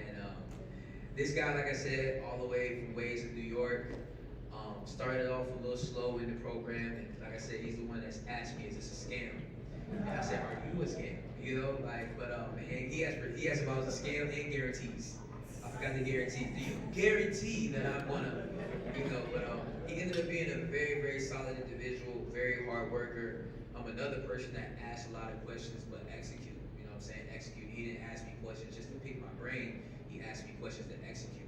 So when we do our Q&As and people are asking questions, I always answer because I know how it is to be in that stage. You know, my guy, man, he just went crazy. Been able to get a Corvette, change his whole life, change his whole mindset, and yeah, I want to present Brandon Moran with his 40K month Hammer of Success, baby. Let's get it.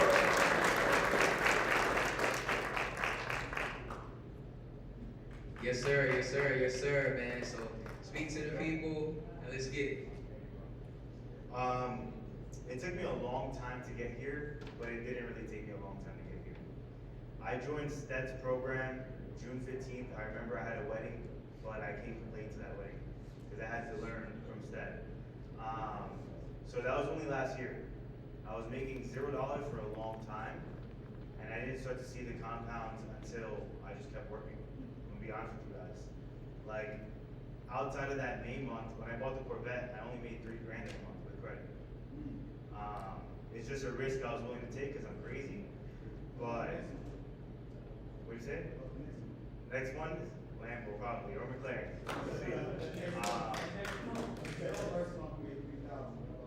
Oh, the next month I made 7,000 because I had to get a Corvette. But yeah, like I didn't get here just to get here. Like it took me a long time. I took a lot of risk, put a lot of money on a credit card at 0% interest to learn the skill sets that I learn now. I got scammed in my last course. I spent $30,000 to learn real estate, and that was a scam. And I joined this program like 2 months after that, and that was a high ticket as well. So just keep working. You never know where you get to, and just keep showing up. We'll get in the room.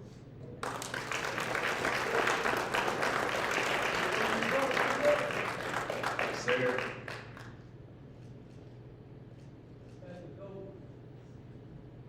Let's get it, let's get it, let's get it.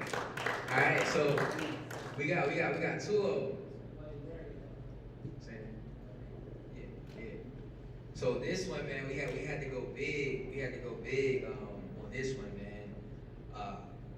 The person I've helped the most has been at 200K a month, but that's only one person. And my guy came competitive. Like I said, he was already making money, and we just helped him make more money, and he just executed at a high level. Like literally, we hop on some Zoom calls, and it was just a couple conversations, and boom, it is done. And that's what a lot of us need to understand. Like we don't need one-on-ones every single day. When I give you the blueprint, when I give you the doc, it's okay, go execute, right? You got questions, hit me back up, but let's execute. And that's exactly what we did. We dissect this business, went through the constraints. How could we overcome the constraints? We came up with a plan. I connected with my guy Dion. We got on the team he needed, and the rest was history, man. So I want to present 100K months. 100K months to my guy Xavier, man.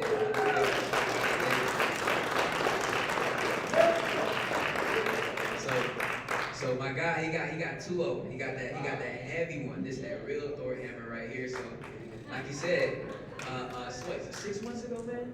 6 months ago, 6 months ago, like you mentioned, he had somebody else's hammer and put his name on it. It was like that's gonna be me. And 6 months later, he's at 100K months, right? So what we do is when you hit them 6 figures in a month, man, we gotta go hard. It's more than a hammer. So we got my guy. You already know. We got that WWE belt, man. We got you that WWE belt. Look. We got you that belt. It's heavy. It's real. This ain't fake. It's real gold. Nah, I'm joking. Yeah, man. That's what it's all about, man. We can hold it up like this, man, and I'll let you talk about it. You got 2 video awards. All right, just like I mentioned earlier, like, it's been a blessing, bro, to be part of your organization, be part of your team, bro, and just be able to get the guidance that you've given me. You know, obviously, I was already in the game, but you took me to the next level, bro. And I already know anybody that's in this room right now that you heard, if you're stuck at 10K months, you can get to 25K, you can get to 50K, you can get to 100K, you can get to $250,000, right? You just gotta believe in yourself and do the work. Like it's not difficult. It's just doing the work, right? And being surrounded around the right people that can help you execute what you need to do with the plan that you have in place. So, with that being said, bro, I just appreciate you, bro, from the bottom of my heart. I love the way you just pour into us, bro. Like you're selfless, dog. Like you're always on different calls twice a week, bro. Getting on Zooms, answering whatever questions that we have, and just making sure that everybody that's coming up in the game is coming up. You know what I'm saying? So I really appreciate you for being that type of mentor, bro. So really, for real, thank you so much for everything that you do, bro. If you're not part of this mentorship, you need to join this mentorship. That's it. So you probably gotta hold it like this. You wanna hold the hammer in the other hand. First person, you got you right here. First person to receive a belt.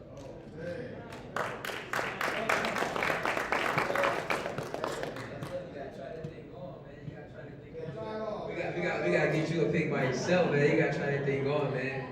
Look, when you hit 6 figures in a month, you get a belt. You're the first person to get a belt. We're gonna get more belts. How we feeling, man? How we feeling? Was that good? Perfect. So what I want to do is before we get ready to wrap things up, everybody that got an award today, can you come back on stage? We're gonna get one last picture with everybody, and then I got a couple things for you guys. We'll wrap it up. You can put your belt on too, bro. If you want to, put it on with your suit, man. Have you in the middle, get my guy right.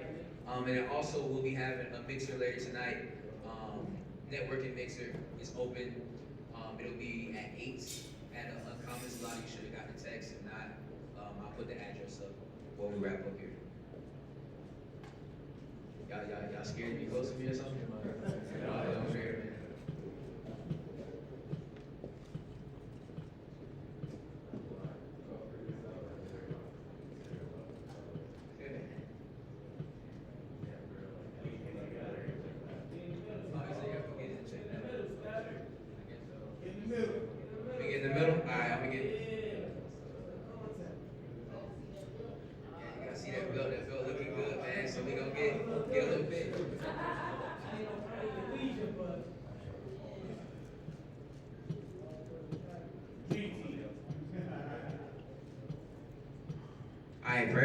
perfect. You guys clap it up for him.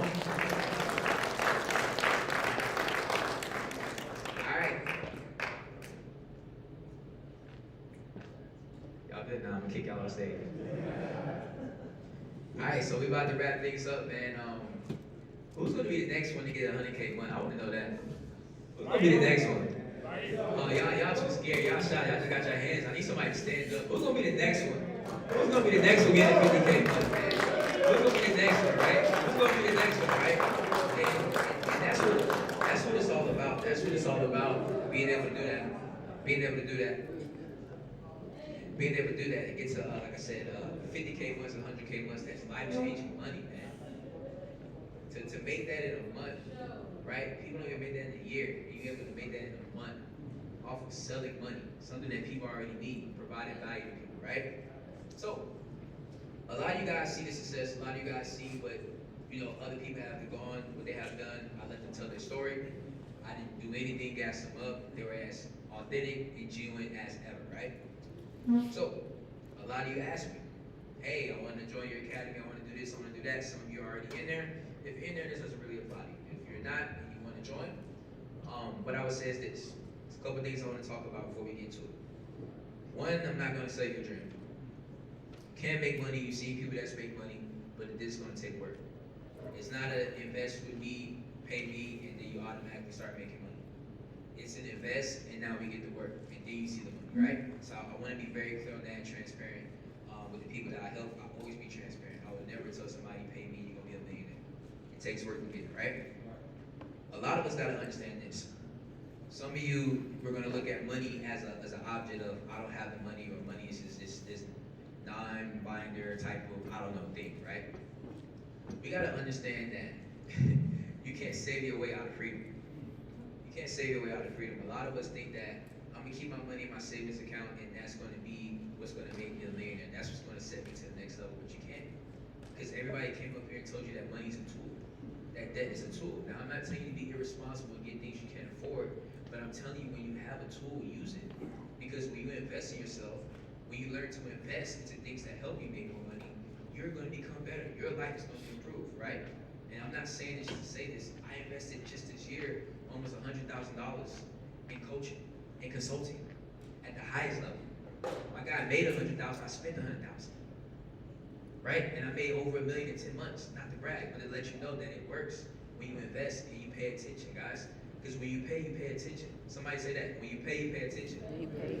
So understand that a lot of times with payment, it's just a paywall to filter out who's really want to be successful.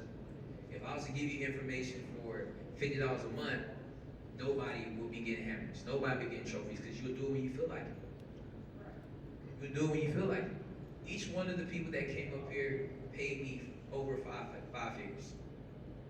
Each one of them, right? Each one of them paid me over 5 figures to get a desired result.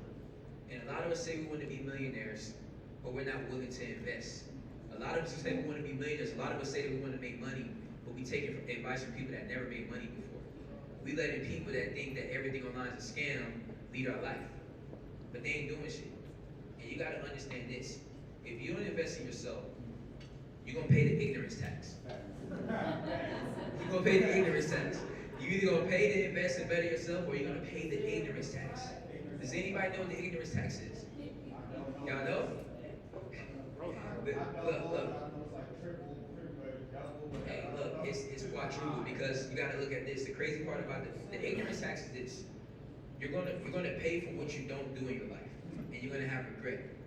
And the crazy part about it is, most people never realize that they're paying the ignorance tax. Like I talked about earlier, it's people that's 60 that have never done anything, that are lost. And it's people that are 25 that are as sharp as a knife. Because those people at a young age decided to lock in. Somebody say lock in. Lock in. Right? Lock in and chase their goals and start taking life serious, right? And when you pay the ignorance tax, you're forever going to have regret, because it's always going to be that what if. You guys see people walking on stage making 100K, 40K, 20K, whatever it is, and you like, damn, I could have did that, I had that same opportunity, but I didn't, right?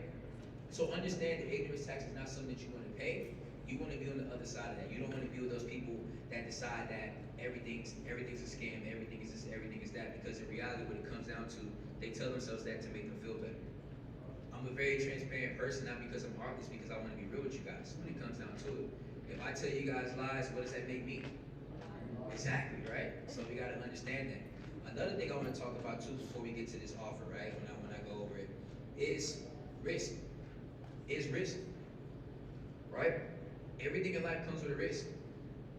You not taking action comes with a risk. You staying the same and knowing that you want better comes with a risk, guys. We gotta understand that everything in life comes with risk. And what I want to ask you guys is, what are you willing to take to level up? What are you willing to you know what I'm saying, sacrifice and level up in your life? We gotta understand that. A lot of us say we want to be successful, but are we able to sacrifice going out and having drinks every weekend? Are we able to tell people no? Are we able to lock in and stay in our room and say, you know what, I'm not leaving this room until I figure this thing out?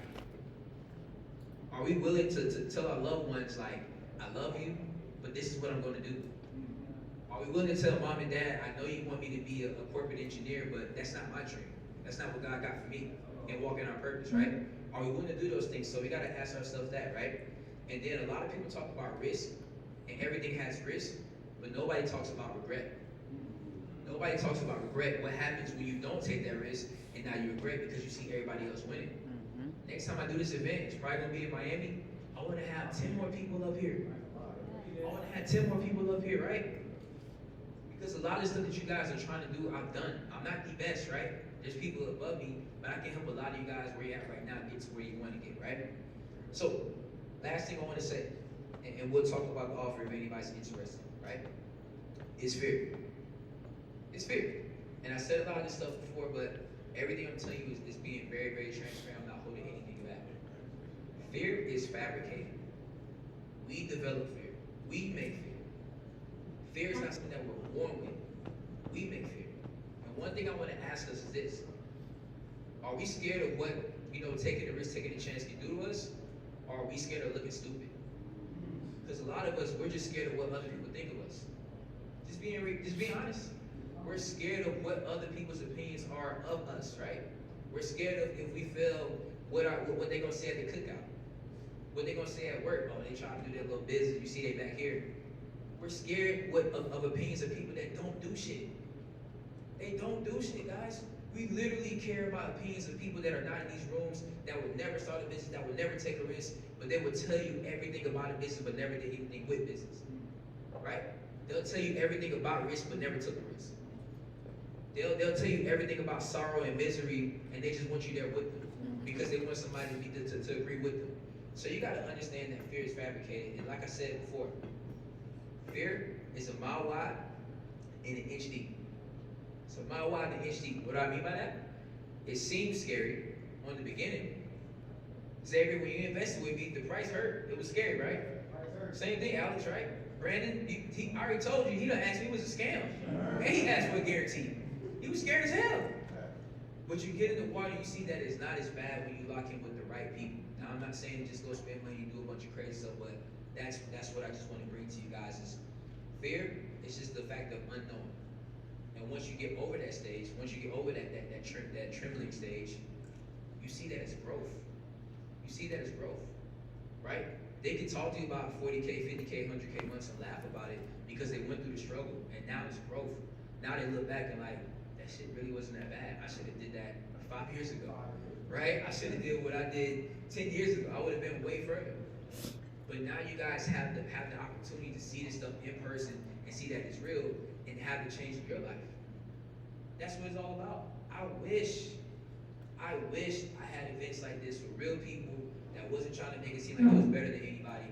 Real deal solid people that really wanted better in their lives, right? I wish I had that when I was starting off, but I didn't. And now you guys have the opportunity to. So, I'm done rambling. What I want to present to you guys. I got two offers for you guys. And if you don't want to take it, that's still cool. We still gonna rock out. It's not about money to me. But for people that are serious that want to rock out, we got something for you, right? And there's nothing magnificent or different than what I've always talked about, right? It's the same offer to join my academy. So if you're somebody that wants to get into the funding space or currently in the funding space, right? This doesn't apply to anybody that's already in my academy, right? You can join my academy, right? In my academy, like I said, we give you access to bankers, systems, everything that these guys came and talked about, marketing strategies, everything that you need to start making money and change your life day one. It does come at a pretty penny, right? And it's not a five-figure investment or anything crazy like that, so you don't have to worry, right? Because of the event, and after the event, Monday, we're going to increase prices. Being very transparent, some of you probably pay more than this to get into the program, so you might be mad at me. But because of this event, if you want to lock in with our academy for 12 months access, it is only $5,700, right? If you do not have the money, we do have financing available. We do have, like I said, if you have a 620 credit score, we can look into options to get you into the program, right? But that's if you want to. This is on you, it's not on me. I presented the value, I presented the proposition. It's for you to figure out. If you do not have to pay, I'm not here to pity and tell you guys to pay and make you feel bad about yourself. If you do want to invest into that, I'll be over there later. We can set up a call, whatever, and show you what that looks like, and you guys can invest if you want to, right? So that's the first investment. Some of you are in my academy, so that doesn't apply to you, and that's totally cool, right? For people that just want more information, want more high-level information, right? We're having a day 2 tomorrow. Day 2 tomorrow, if you're invited, you will know that you're invited because you probably got a text more than likely, right? So you will know. That's for people that are in my master's program, and like I said, they paid me over 5 figures. That's why they're able to come, right? This is going to be something different. If you think what I did today was good, you're gonna regret not coming tomorrow, right? Tomorrow, what we're doing tomorrow, we're going over webinars, challenges, being able to market the same strategies I use to make 100K in a day, the same strategies I use to make 200K in a month, the same strategies I've been able to make $1 million in 10 months. I'll be breaking it down step by step, systems, everything, how you guys can get started with it, right? Running webinars, doing challenges, everything. This is going to be a day intensive. Lunch is going to be covered. You guys don't have to worry. If you guys want to join, that is an option for you. What we're also going to be doing is, it's going to be a small knit community. So like Xavier talked about how it's able to break down your business and really see where everything's at. We're going to be doing that during that day as well. This is not for 50 people to join. Realistically, we only got a few slots because I only can talk to a few people and have that attention span for that many people. So, if you guys want to come to day 2 and come to our dinner today as well, which is going to be fogo de chao, steak, all that nice stuff, nothing cheap, right? It is $9.97. If you guys want that, it's $9.97. It'll be recorded. And like I said, during that, we're going to go webinars, challenges, frameworks, marketing, being able to build your business up. Webinars is not just for you going to become coaches, it is also for those in the funding and credit space, right? You having that webinar system can predict income, can help you with marketing, can help you build a business that pays you over time, and we're going to be breaking that down from A to Z. So, if you're interested in that, like I said, what it includes is it's going to be a dinner tonight where you network with me, very private, fogo de chao. Next thing is, day 2 is going to be a full intensive where we break down webinars, challenges, marketing, everything to help you build your business. And then I will take time to actually see where you're at in your business and where we can help you elevate and level up. So, that's all I got. If you guys want to do those things, I will be over there. You can come talk to me. Say it again? Yeah, we're going to get the questions. Yeah, I'll be over there if anybody got any questions. If you don't want to invest, we still good. I still love you guys, I promise you. You're not hurting. You're not hurting. Trust me. Alright, so we're good. So we'll take questions and then I'll get over there if anybody got any questions about the offer. Got anything? And guys, this is open for questions about anything. So if it's about the offer, just anything in general about business, I'll answer anything. What you got, boss? I have a first question. Yep. So, you want to start a money company, right? Instead of being a right flag, but I want to get into it. Okay. If I want to do a money company, so it's like, how would I not be a red flag for the business, for the banks, to not do more So you're saying you have a janitorial company and you want to get funding for that company? Not even janitorial, forget the janitorial. Okay. That's not even a red flag right now, they gave more money out for that. Yeah. But if you start a money company, Mhm. what name should I say, or zip code, the app, I won't be a red flag. 100%. So one thing that I teach is a DBA hack, right? Do you know what a DBA is? Doing business ads. Yeah, doing business ads, right? Similar to how I have my company. So with funding, obviously we know that's a financial service. Some lenders will look at that as high risk, which I can understand, right? So you don't want to structure yourself under like financial service or anything. It can be education, it can be training, anything along those categories, right? One thing you want to do is you want to have a low risk name. That name can be, what's your name, bro? What's your last name? Okay, let's say Tino Enterprises. I'm just getting something general, right? Tino Enterprises, right? That's something very general that won't trigger banks or red flag you when it comes down to it. That's one thing. And then what you can do, if you wanted to call your company really Tino Capital, you can do a DBA, you state what you're doing business as, and then call it Tino Capital. That's similar to how I do Waiters Capital. Yeah, you would give them Tino Enterprises. But when you operate day to day, you would operate as Tino Capital. Make sense? All right, perfect. Anybody else got any questions? Damn, that was it. I thought I had one question. All right, what's going on? As this industry become more popular, should we be worried about maybe regulation from any like company or anything like that, like government agencies or? I don't think so. In the MCA space, there's some regulations that have started, like in Texas, there are licensing regulations that have started. But I would say that happened during the summertime where MCAs weren't really funded in Texas. But now the lenders, they've now came out and structured their product as like a loan now.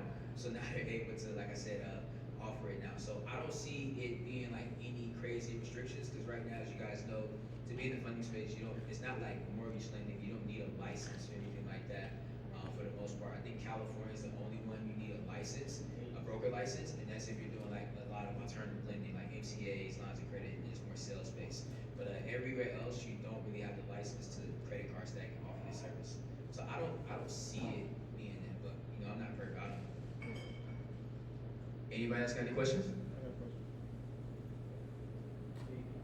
What's up, boss?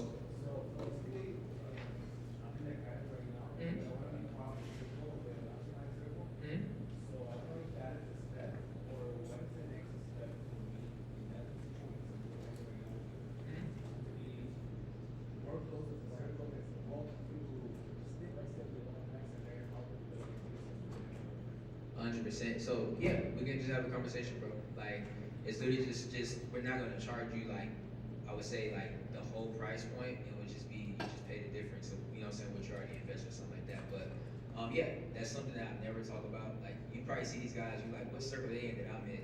It's because it's not about selling you guys to be into something that you know what I mean? Yeah. So yeah, we can have a conversation about it. But yeah, like you guys see, I'm not here like sell you guys anything crazy. A lot of these guys, Hugo, David, they made that investment, but I don't just pitch it to everybody. So just have a conversation. We can see if we can work something out. All right, cool. Anybody else? Yeah. What we got? Who's that? Okay, back there. So a couple of people talked about how many times they post a day, but they didn't give an exact number on how many posts they generally like to post per day, and then where to get VAs and where to get affiliates. All right, I'm gonna repeat what you said just for the recording. So you said basically people didn't state how many times they post a day. Yeah. All right, so I can talk from my perspective, and I'll let them talk if you want me to bring anybody else up, right? So me personally, my strategy is a little bit different and it changed over time. Because organic content, to me personally, I've seen that it's become oversaturated and people just kind of swipe by it sometimes, in my opinion, from my experience. So what I do is I actually post maybe 3 times a week now, and I'll try to maybe do some value and then more so lifestyle to attract people because I start to see that a lot of our audience on social media is consumers, they're not business owners. So sometimes they want to see how you're able to do something, then they want to attract them, right? Same thing with funding. You have to show people why this is valuable, what funding can do, how they can obtain it, and why funding can help them get to the next level. So doing a lot of that has helped me, and then I just target them with ads. Like I said, I try not to really sell too much on my Instagram anymore. There's nothing wrong with it, but you get something called sell fatigue, and when your viewers know you as a person just going to sell to them every reel, they just swipe past your stuff. So what I do is I add value, I do lifestyle, and just best believe you're going to get retargeted with me selling to you with ads. Alex, do you want to talk about how many times you post a day? Do you want to? For myself, yeah, so I post once a day. Stories, I try to post like a lot. Like I said, right, anything that I think can give some value or just let you guys know about who I am as a person, right? I feel like for me, my stories is just letting you know who I am, what I like to do, my activities, hobbies, things like that, so you get to know me. But yeah, when it comes to the actual post, I post once a day. I don't have a specific time, although I do try to post around like 12 or 6. But like I said, I don't think the time matters that much anymore. So I make it a habit to post once a day. I think for me, it's just more to instill consistency in myself. So I just show up every single day because this is the life I chose now. So that's what I did. And what were the other two questions? We gotta wrap up a little bit, but I wanna make sure. What was the second question? Where do you get your VAs, and is there like a website or directory where people find affiliates? Yeah, so for VAs, one place that usually everybody kind of goes is onlinejobs.ph. You also have Upwork, those are usually the main ones. Those are, virtual assistants more so from the Philippines. I don't know for a fact, but what I started seeing with other people in the space that I'm connected with, they said that Mexico actually has really good, virtual assistants. One of my guys, Ali, he gets his virtual assistants from Jamaica, and he gets them off Upwork. He said Jamaica's really good. And then Marcus, well, M500, I talked to him a few times, and he said that Turkey VAs are good. I don't have a resource for Turkey VAs, but he said that VAs in Turkey are good from what he says. And what was the last one? Affiliates. What about the affiliates? What was the question? Where do you find affiliates? Is that just in your personal network, or is there like an online directory where you can kind of post for people who are interested in being affiliates? So is it for the funding offer or just in general? Yeah, for what you're doing. If you're a business funding, you want to find affiliates to help, push it to their networks. Where do you find them? 100%. So it's multiple ways to gather affiliates, and I'll kind of like walk through all three before we wrap up. The first one is a lot of people don't do it, but you actually can run ads to get affiliates. Like we're going to talk about webinars tomorrow, and a lot of you probably know webinars to sell a coaching offer, but you're going to sell a service with a webinar as well. So one thing that we're going to talk about is you can actually run ads to a webinar to get affiliates, to sell your offer, to sell your product for you. Because like I said, consumers love being paid for just being a middleman. Another thing you can do to actually get affiliates as well is starting a community, a Facebook group, something like that. I talked about calling it the money brokers, where you get people to come in to be able to make quote unquote passive income by just sending you, sending you business. Affiliates are everywhere, I would say. So you just promote it on your social media. Hey, you can get paid for just sending us business owners. Like it can be that simple. What's gonna happen is everyday people be like, damn, my cousin on a restaurant. Damn, don't uncle own a laundromat? Let me see if he needs some money. And you just start building that army of people, right? You want to build more professionals that are affiliates. That's where you tap into like CPAs, right? They deal with a lot of more established business owners, tax professionals. You also want to go to business coaches, right? So obviously I'm a business coach that teach funding, but you can go to other business coaches that teach real estate, that teach e-commerce, that teach general entrepreneurship, right? And get them signed up with your affiliate program, because they come across the question every day where their students are asking them, how can I get money? Another thing you can do when it comes down to affiliates is in-person chamber of commerce. You can help people in your local chamber of commerce, whether it's urban, Hispanic, whatever chamber of commerce you go to, right? Once you help those people, you can inform them that, hey, you can actually get paid for sending me people. And then last but not least, which what we all should be doing, when we provide a service, when we provide value, we should be asking for more business. So when you fund somebody, you should be letting them know, because they already developed proof of concept, they already know that I can trust you. You should be telling them, hey, you see what I've been able to do for you? I can do that for other people as well, and you can get paid for sending them to me. And those would be the best affiliates, because they'll ride and die by you because they already had your service. Does that make sense? Yep. All right, cool. Anything else before we wrap up? We gotta wrap this up. All right, one more question, and we're gonna wrap this up. Go ahead. That I don't know. I don't, cause the bigger I get, the more people tell me, and I'm kind of doing both and having success at both. They're like, bro, you gotta either choose to be a coach or be like a CEO of your funding company. And I'm doing both at a pretty decent level. And and they're like, because it's demanding. Like my life is, like Xavier said, it's a little hectic. You know what I'm saying? I'm just used to work, so I just work. But yeah. So I don't know. We'll see. You learn stuff something. All right. One last thing, we gotta get out of here. Yeah, you told me stuff. Yeah. If y'all come into the mixer, then we can just ask questions there. Is that cool? Yeah. All right, cool. Does everybody have the address to the mixer? Yes. It is at 8 p.m. at the Uncommons. I sent the automation out. Was the automation good? All right. All right. What's up? too long, brother. We'll get to it at the next one. Wait. Hey, Millie. Yo. Can we get a picture of everybody on stage? Let's get it. Let's do All it. right, everybody get on stage real quick. Let's get one. Oh yeah, you right. Really gonna say yeah.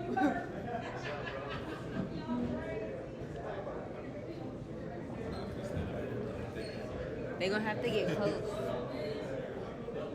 How close do you need them, bro? Short people in the front. Short people in the front. Yeah.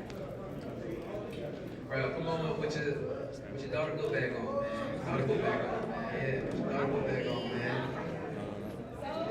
He said with your daughter book bag.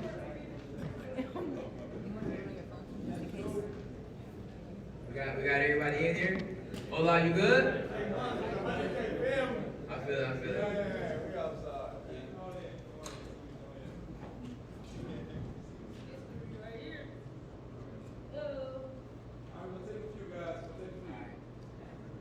And then we're gonna get a video. Let me know when you're ready for the video. I'm gonna say funding on 3, that's all. Come on.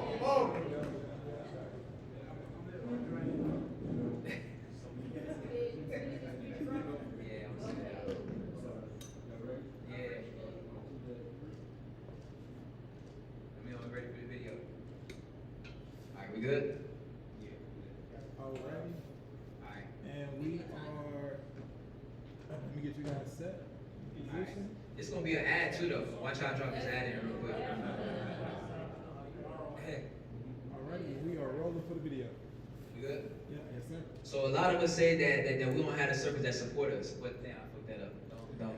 Alright. Let's do this one more time. You good? I'm gonna zoom in to you and I'm gonna zoom out. I am rolling. So we gotta understand this. A lot of us are in environments that don't support us. What if I could put you in a room that supports you but also puts money in your pocket? In my academy, that's exactly what we do. We're hosting a free training, showing you how to start, go and scale your own funding company. And I got my team behind me. On 3, let's get them a funding. 1, 2, 3. Funding! Let's get it. Ain't nobody for the people like that.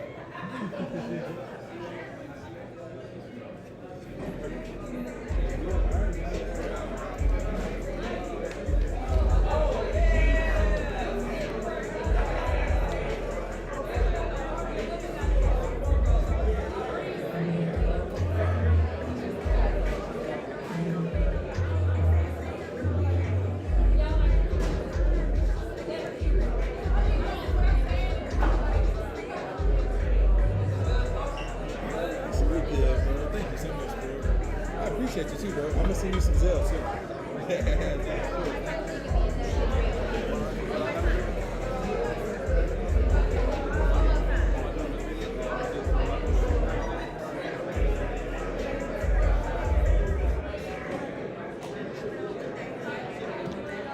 We offer live streaming, y'all.